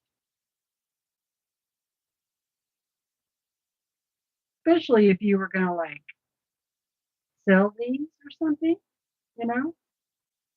When you want the bottom to be finished better, have a better look to it.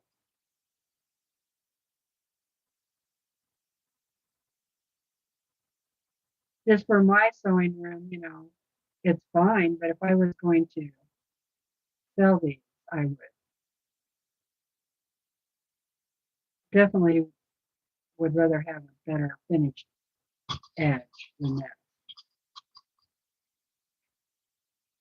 And I think there's another pattern out there. I'm going to have to check that one. Okay, so if you hold this away from you and then pull your bottom up like that, it doesn't gather as bad. Okay.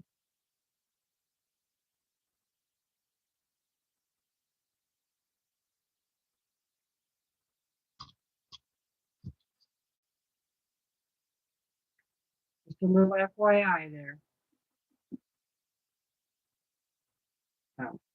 So when I sew this, I'm just going to pull that all out. So I'm just rolling that, okay? And getting that all together. So now you have like 8 thicknesses.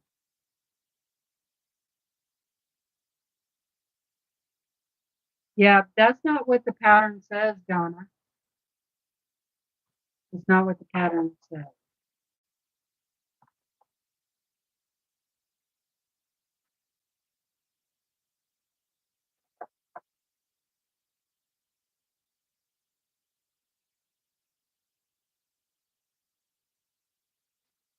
So yeah, it wants you to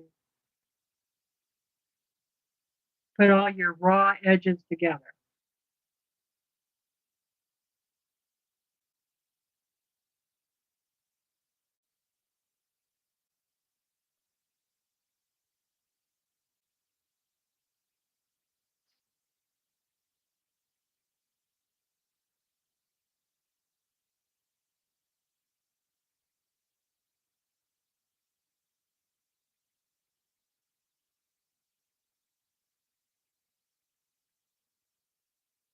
So note, the raw seam allowances will be visible.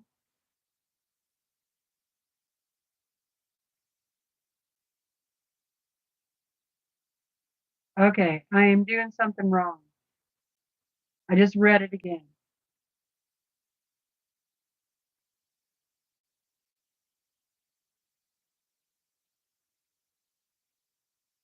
How in the heck are you supposed to do? Okay, so I did something wrong because it says the raw edges will be visible from the inside.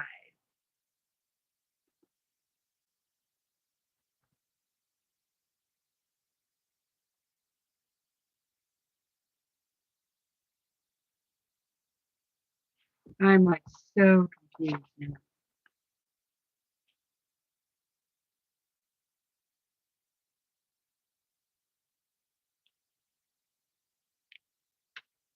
I'm going to have to read it. Maybe I should go watch the video.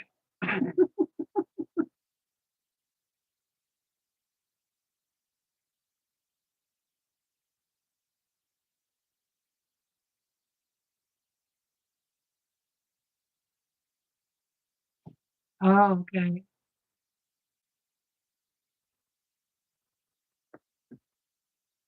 I did a zigzag stitch around the base circle to finish it. Okay.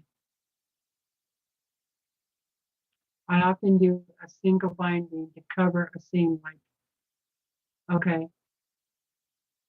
I can't turn it inside out.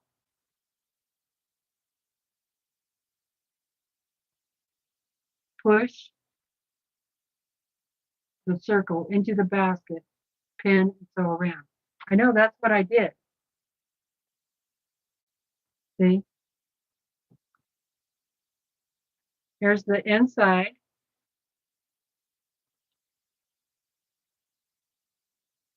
Am I supposed to turn it inside out?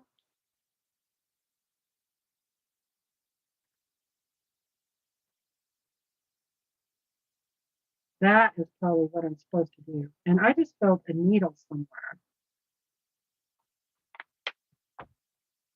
Maybe I missed a step. That's probably what I'm supposed to do.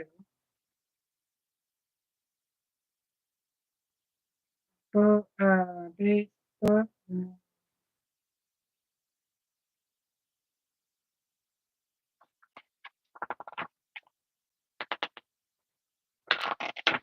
is there an extra page in here? Yes. Thank you, Donna.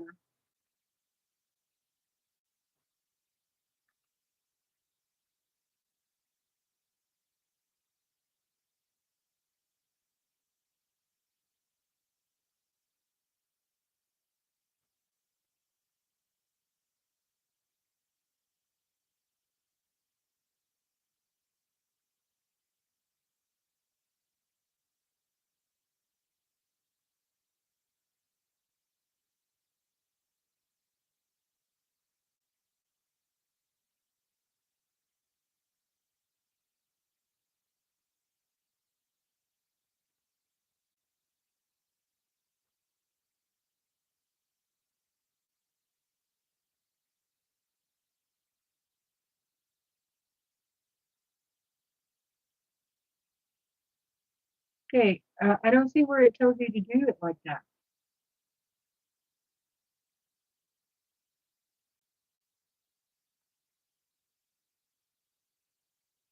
Okay, I just found it.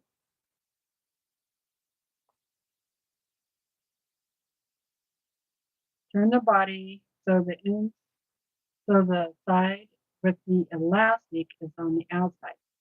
Gently roll the fabric around the spring. No.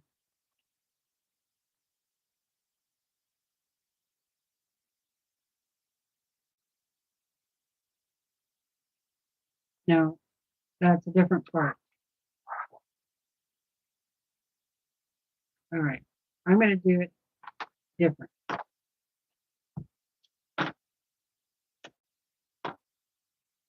Let's see. Now, I thought I felt a needle somewhere. All right, so I'm going to push this through.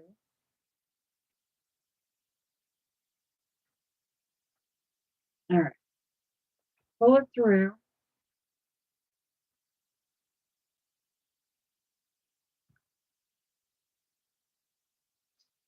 And then pin it.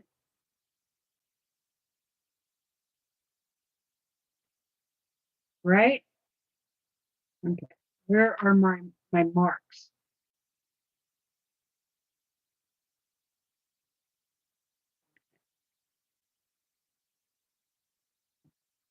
Am I doing it right now?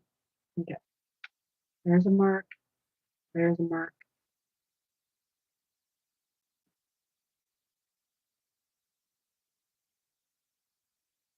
Okay. So the inside will have the raw edge. Okay. See, one of you guys should have been on here with me, you know, like sew with a friend.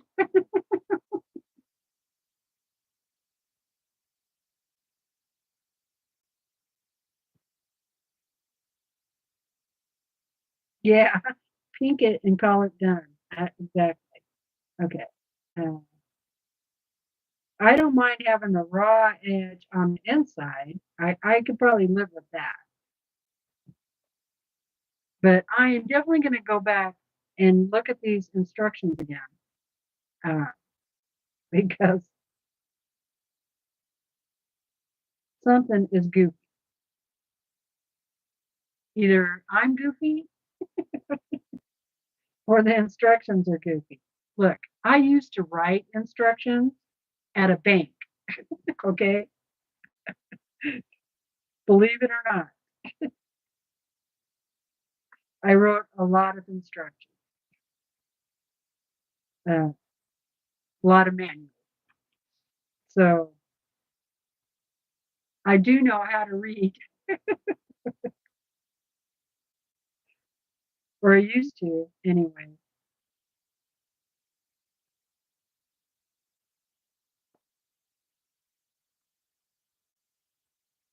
But it was about computers and stuff, not fabric. Not sewing. Okay.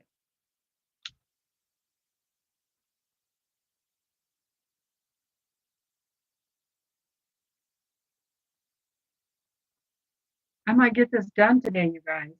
All right. I'm ready. I am ready to sew.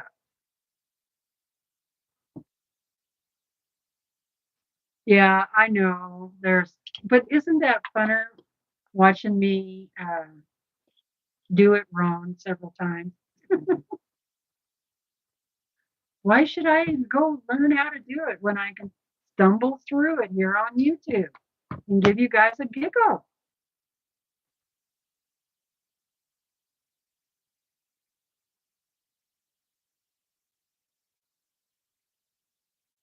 Uh, Once I push it back through, then my elastic will be on the inside. Okay, if this doesn't work, then I'm not going to get jack out. I'm just going to throw the whole thing away. Yeah, this is more fun. Exactly. All right. Now let's see if I can get the darn thing under there.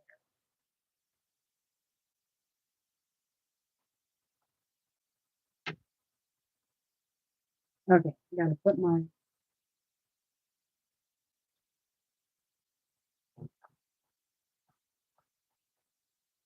Okay, this is going to take a little bit of time.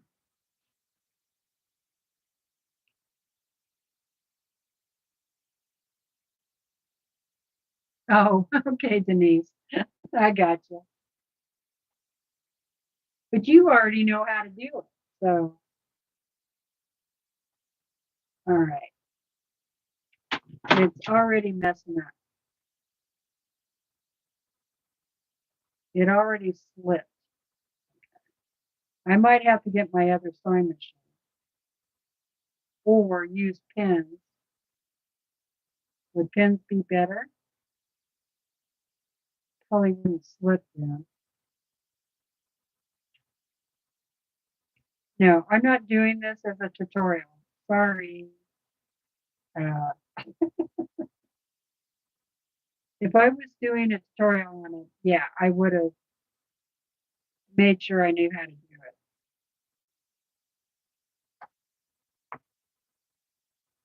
This is one of those Not everybody knows how to do everything video.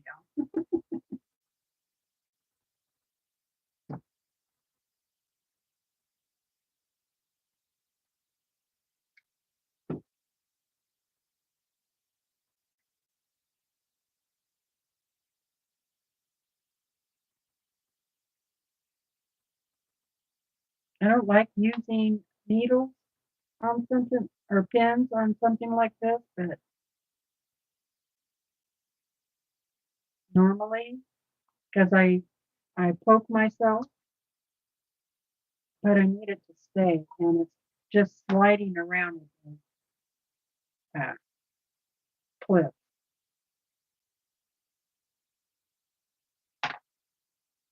And I can kind of gather up that fabric a little bit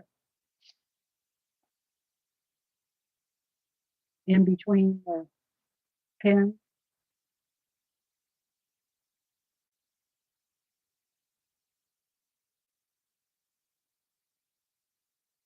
Oh, gee whiz, Kathy.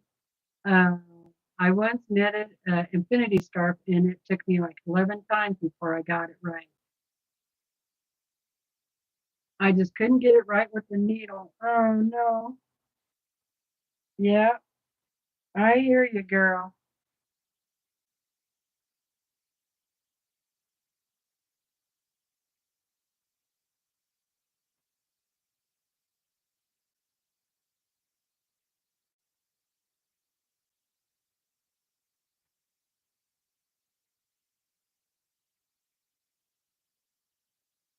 Yeah, it's not, I hear you, Zaza. It's not easy putting a brave face on all the time, and it's not healthy. That's for sure.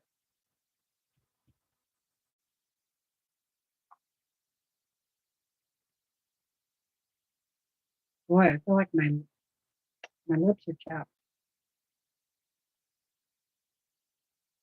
Tuck and pin, tuck and pin.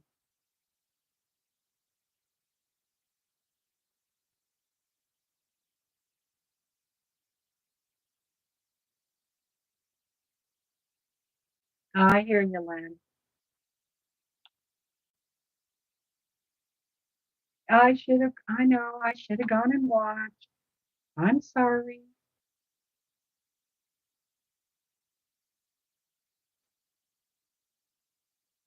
Normally I do that, but I thought, why do that when I can be right here struggling?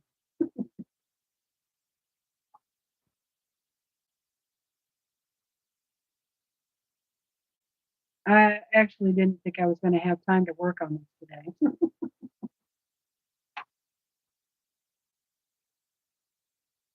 Oh, what a mess. Yeah, and I think having my other sewing machine would be better too. The one that does its sleeve.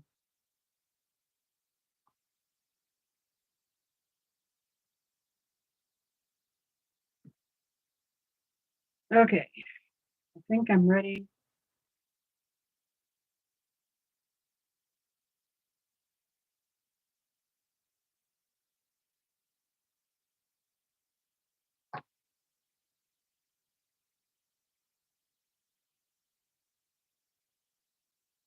I think I'm ready.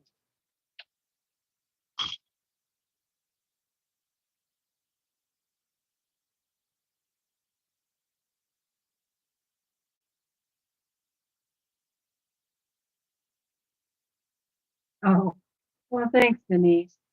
I don't, I don't know. Am I up close enough? Okay. So I'm pretty sure now I have it on there the right way. Um, it's a little confusing, and maybe I just missed a part because it's not that easy to read while you're on the camera.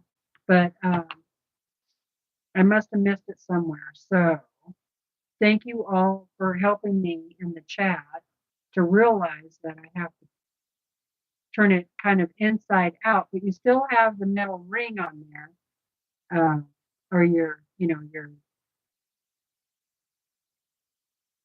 the ring. Uh, So you have to be careful.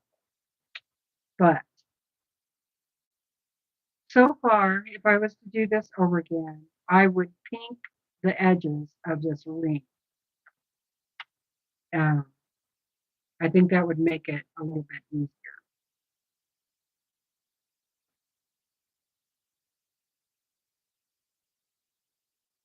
And do it before you sew the two pieces together. Because I don't know about you, but my pinking shears will not go through 4 layers.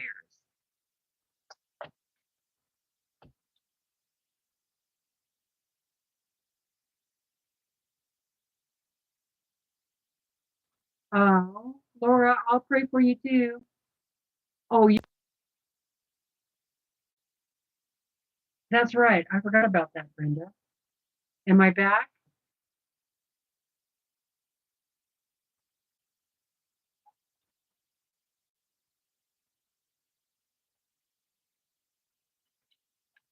Yeah, and when you watch the replay, you can uh, skip forward. I forgot about the zooming in. I do that quite a bit too. I need to stand up for that. Oh, oh gosh. Oh,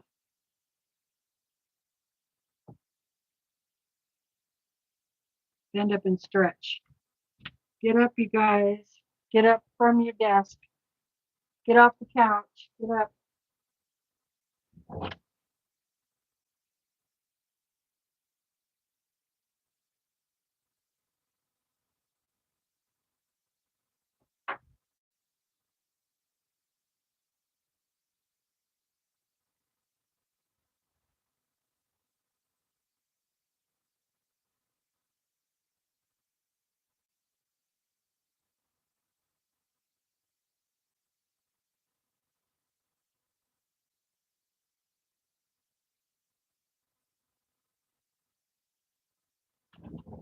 It is so nice outside.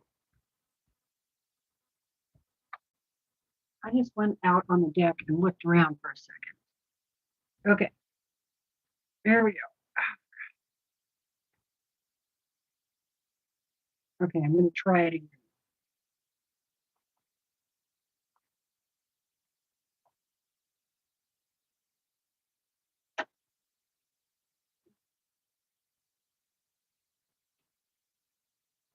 God. I'm going to put maybe if I put my hand inside.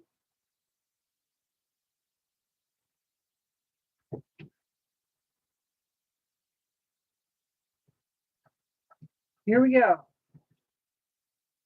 Go slow.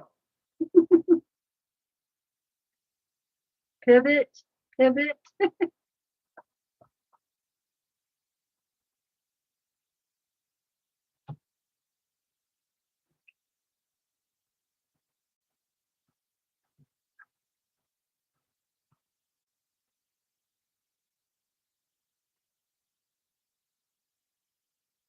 Now, ooh, I just hit a pin. Whoops.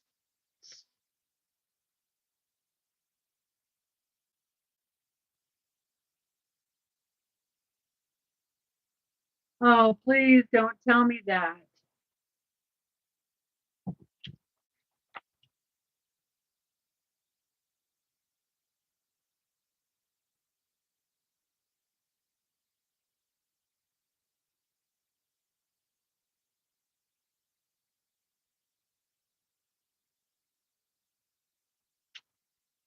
I think so.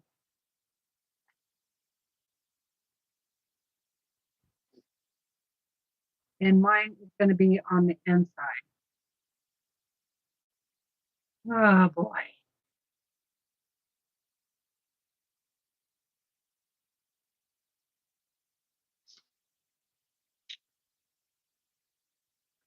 I think so.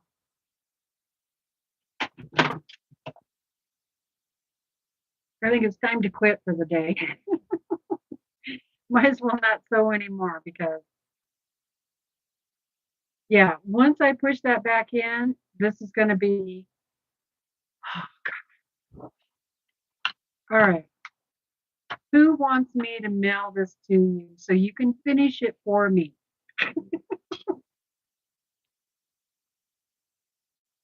There goes all the pins.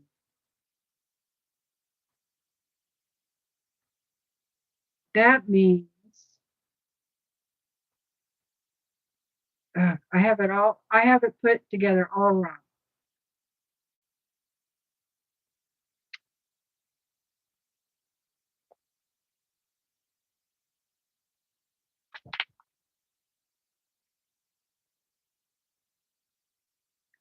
Is it?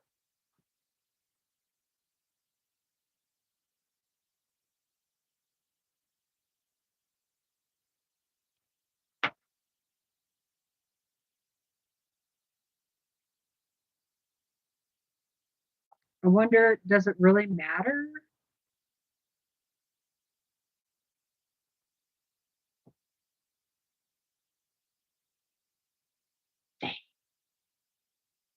Give myself a break. But it looks good. Yeah, it did.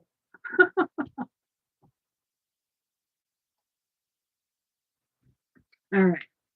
So then you get your seam ripper out and you take out what you put in like this very carefully. You may zoom in now if you would like. I'm just softly picking that out. I'm not getting mad. I'm very calm right now.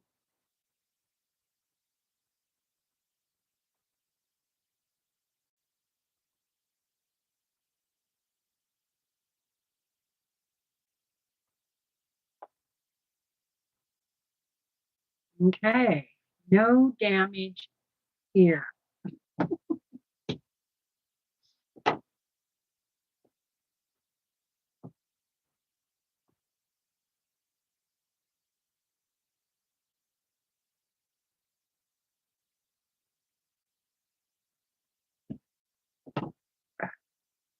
Okay, I do have a lot of thread mess now inside of my bag or my pop-up. So that's one thing I don't like having is threads all over the place.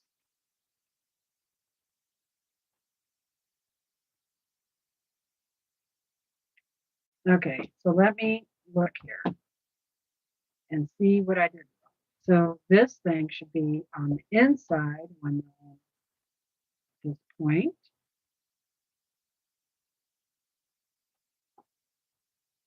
Oh,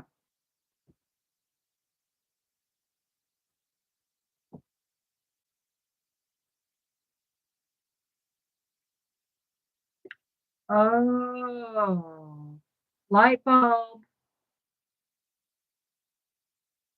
Okay, light bulb just came on.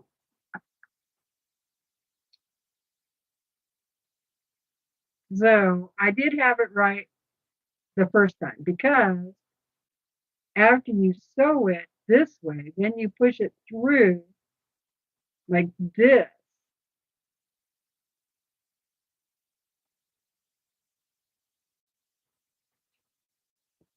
right?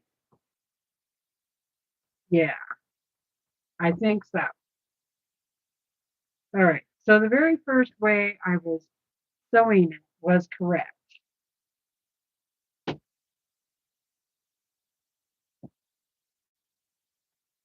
All right. So let's pin it again. So the elastic is on the inside right now.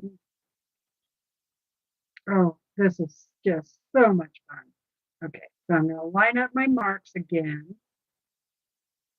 and I am going to pin it. Okay, there.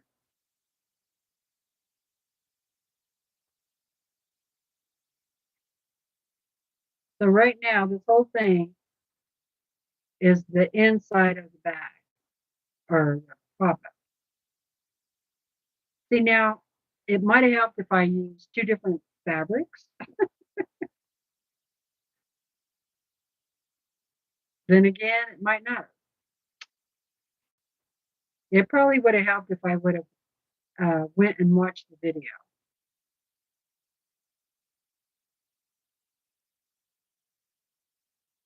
All right. Is that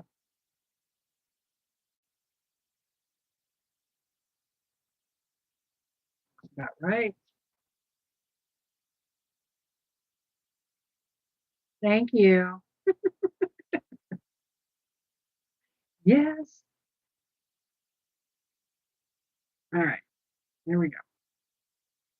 So now I have 2 pins, you know, at each corner, and then I'm going to find the center there and pin that.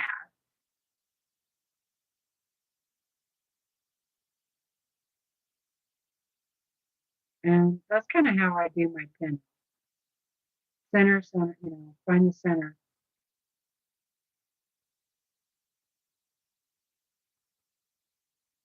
All right. Just keep going around.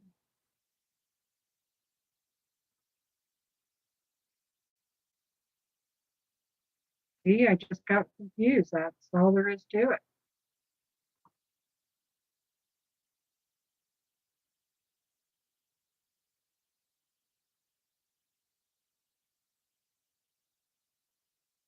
Yeah, I think I have another pop-up organizer thing over here in my stash, and I don't think it's the same one, but I was going to look. I think I just bought the hardware. Oh, I need 2 pins right there. Okay.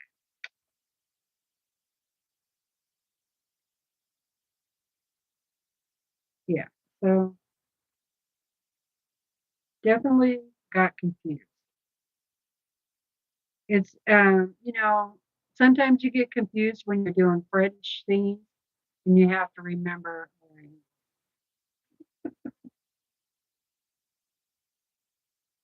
put it the way you don't think it is.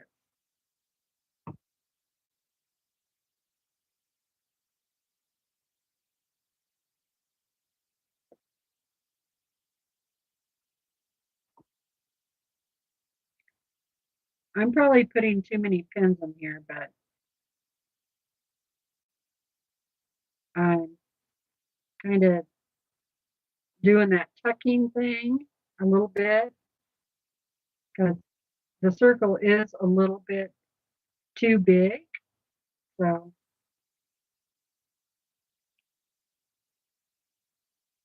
and I just would rather have too many pins than not enough. And it is now almost 4 o'clock. How long does it take Teresa to make a pop-up? 2 Sundays and 8 hours.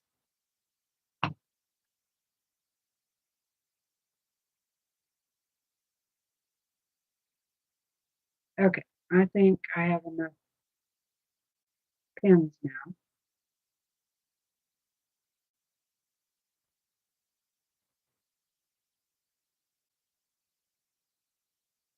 Oh, really, Lynn? Can't find the hardware? Uh, I thought you guys, I've seen a couple of quilt shops. Can you get them to order it? Or can you just get it on Amazon? Okay, let's try and slide that in there. And here we go. We'll give this one more try. Needle down, needle down. Do not run over your needles.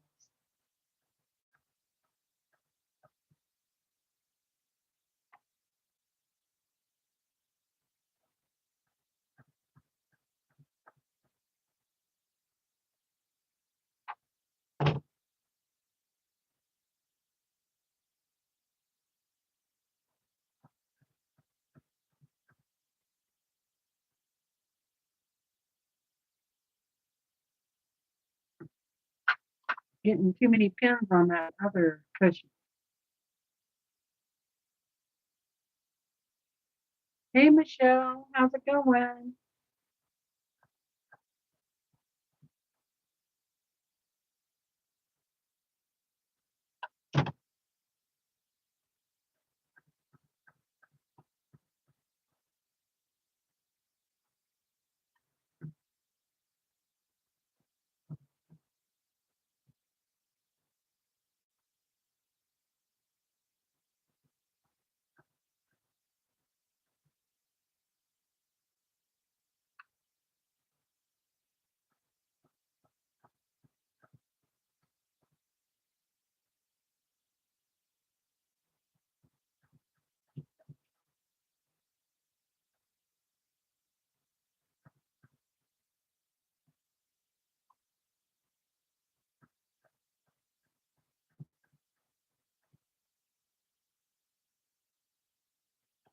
I should have used my heavier duty pins on this.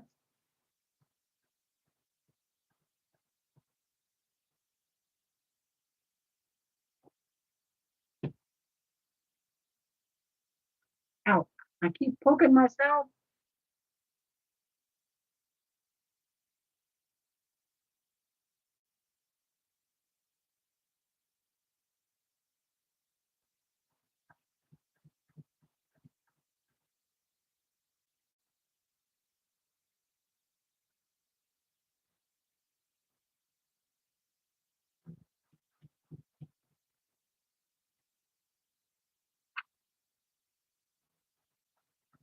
Almost all the way around.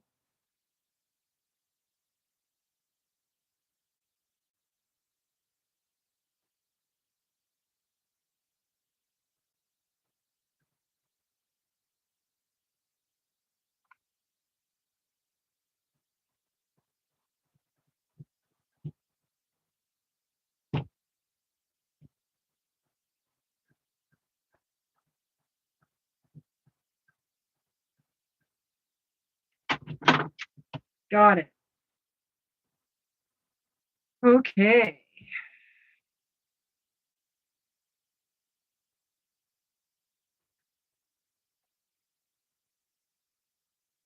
Uh-oh.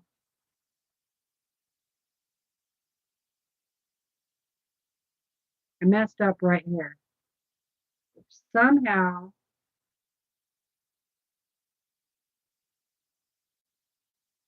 well, I'm going to look at it, see how bad that looks from, yeah, I don't know. I better go ahead and fix it. Yeah, somehow I dropped down really far right there. So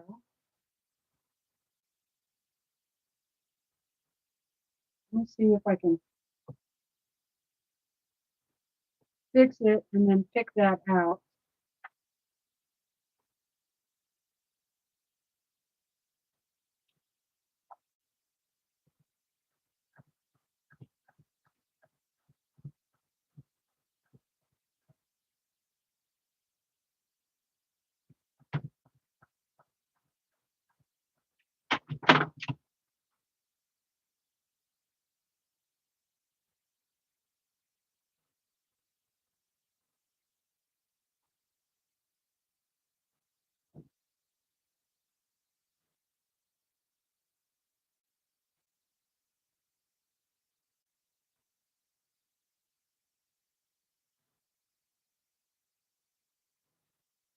Hmm.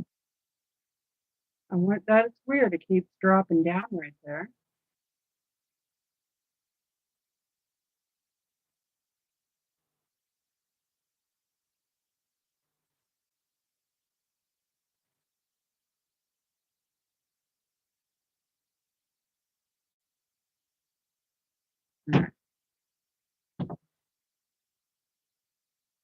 cut some strings up. All right, now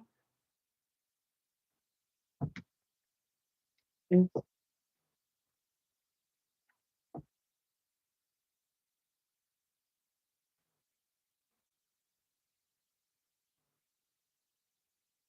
my machine had a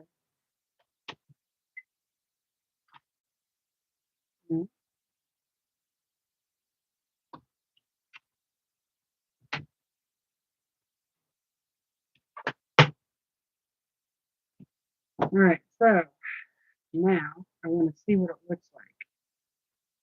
Now you fold it inside, right side out.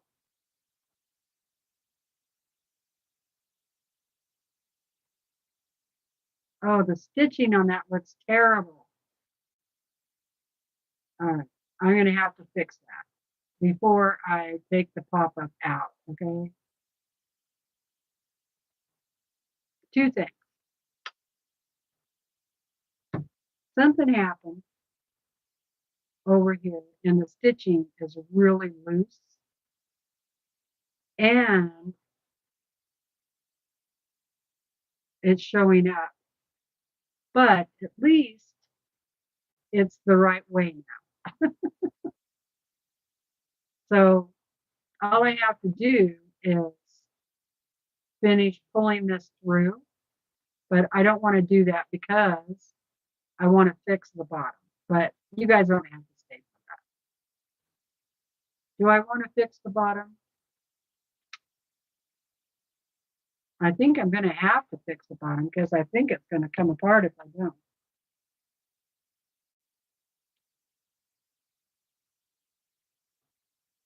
Huh. I wonder why my machine is doing that. The stitches are not tight.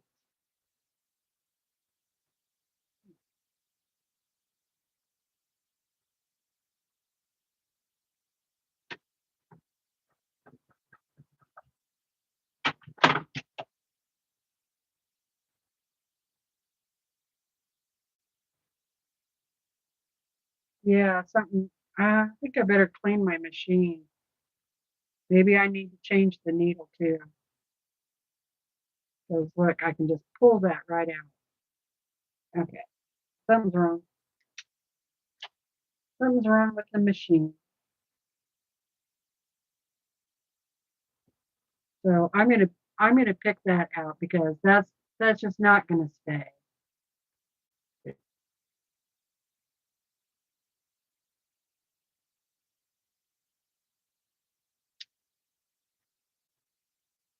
But if it was, then I would work this back up and then release the safety pins.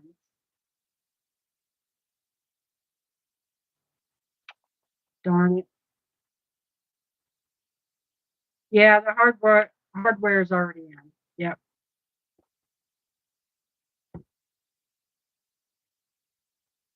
All right.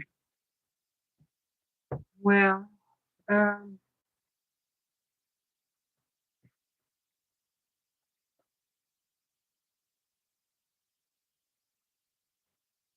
yeah, I'm definitely gonna fix that. Yeah, I might need a different layer. I think I have a quilting needle on there right now. Maybe I need a 9014 or uh, a bigger needle.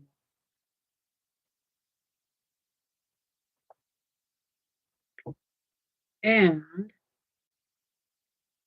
I think I should also maybe put some darker thread on it.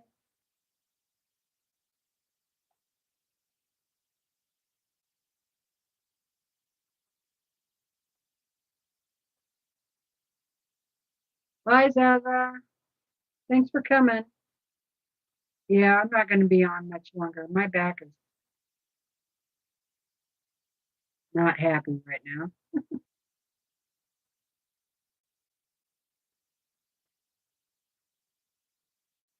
If Brandon doesn't want to go for a Sunday drive, I might come on with Kate,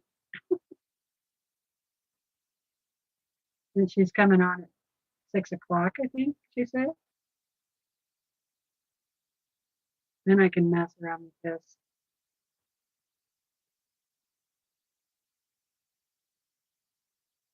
After I rest my back. And I think, yeah, Tiffany comes on at 5 o'clock Pacific Standard Time.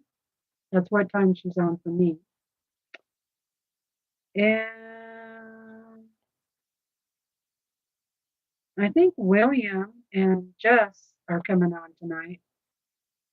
I think about 7 o'clock, 7 or 8 Pacific time. And I bet you my phone is going to battery. I don't have it plugged in, so it's probably going to die anytime now. So if I just disappear, you know that's what happens.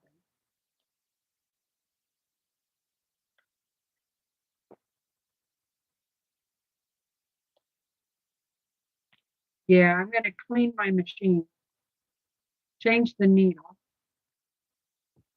and see what happens. Yeah, it is. It's frustrating. At least I know how to put it together now. Right? Hopefully I can remember.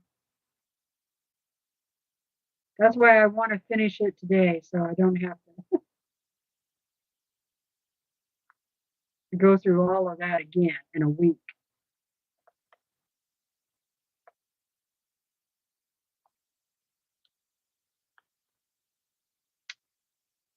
Yeah, what a mess. That did not sew together very well at all.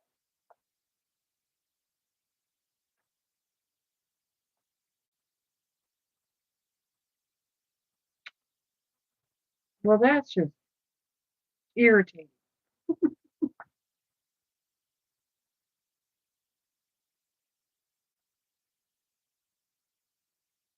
At least I got my quilt blocks done.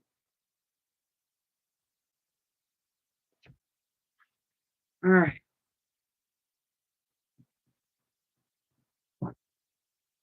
What a mess.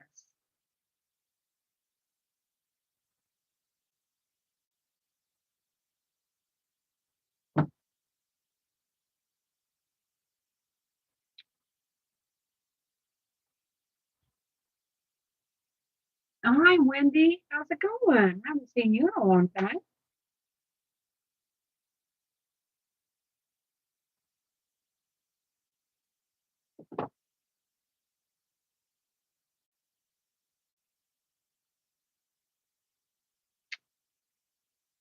I'm just trying to make a pop-up, and it's my first time, and I didn't watch a video. And now my machine is messing up, so there's that.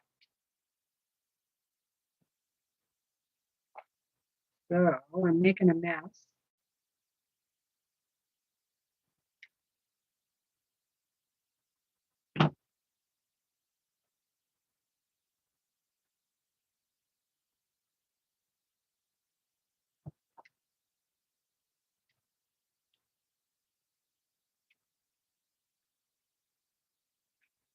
Another reason why I should have pinked the edges, because now, all this handling this fabric is making the fabric fray.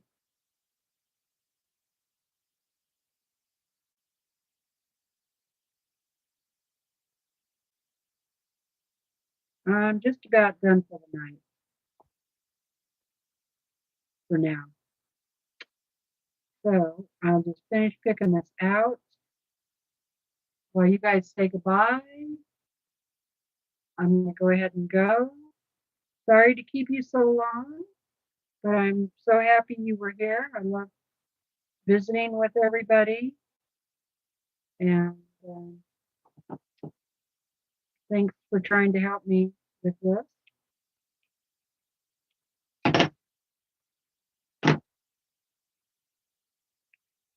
I do appreciate you. Love seeing you guys. I hope you all stay safe out there.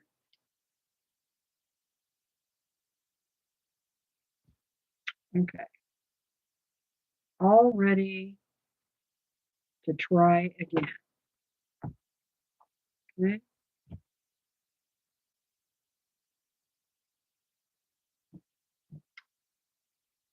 Even the basting stitch around my circles doesn't. That's when it started messing up, looks like.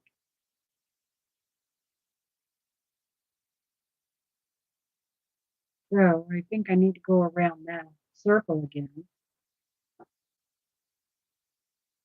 Okay. This on there.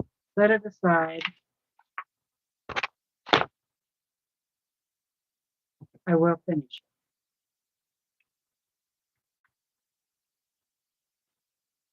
it. Okay, Kathy, I will do that. Thank you. So you guys have a good week, and maybe I'll see you over on one of the other channels later today after I rest. Oh boy. So I hope you all have a wonderful night, and appreciate you joining me. Take care of yourself. God bless everybody. I hope you and your family are safe. Prayers again for all the people out in Texas or people in other states that having to endure bad weather, hurricanes, tornadoes. Thanks, Jamie. Bye, Susan. Bye, Mary. Bye, Polly. Bye, Jamie. Bye, Laura. Prayers for you, sweetheart. Bye, Kathy. Bye, Kathy. Bye, Candy. Take care, everybody.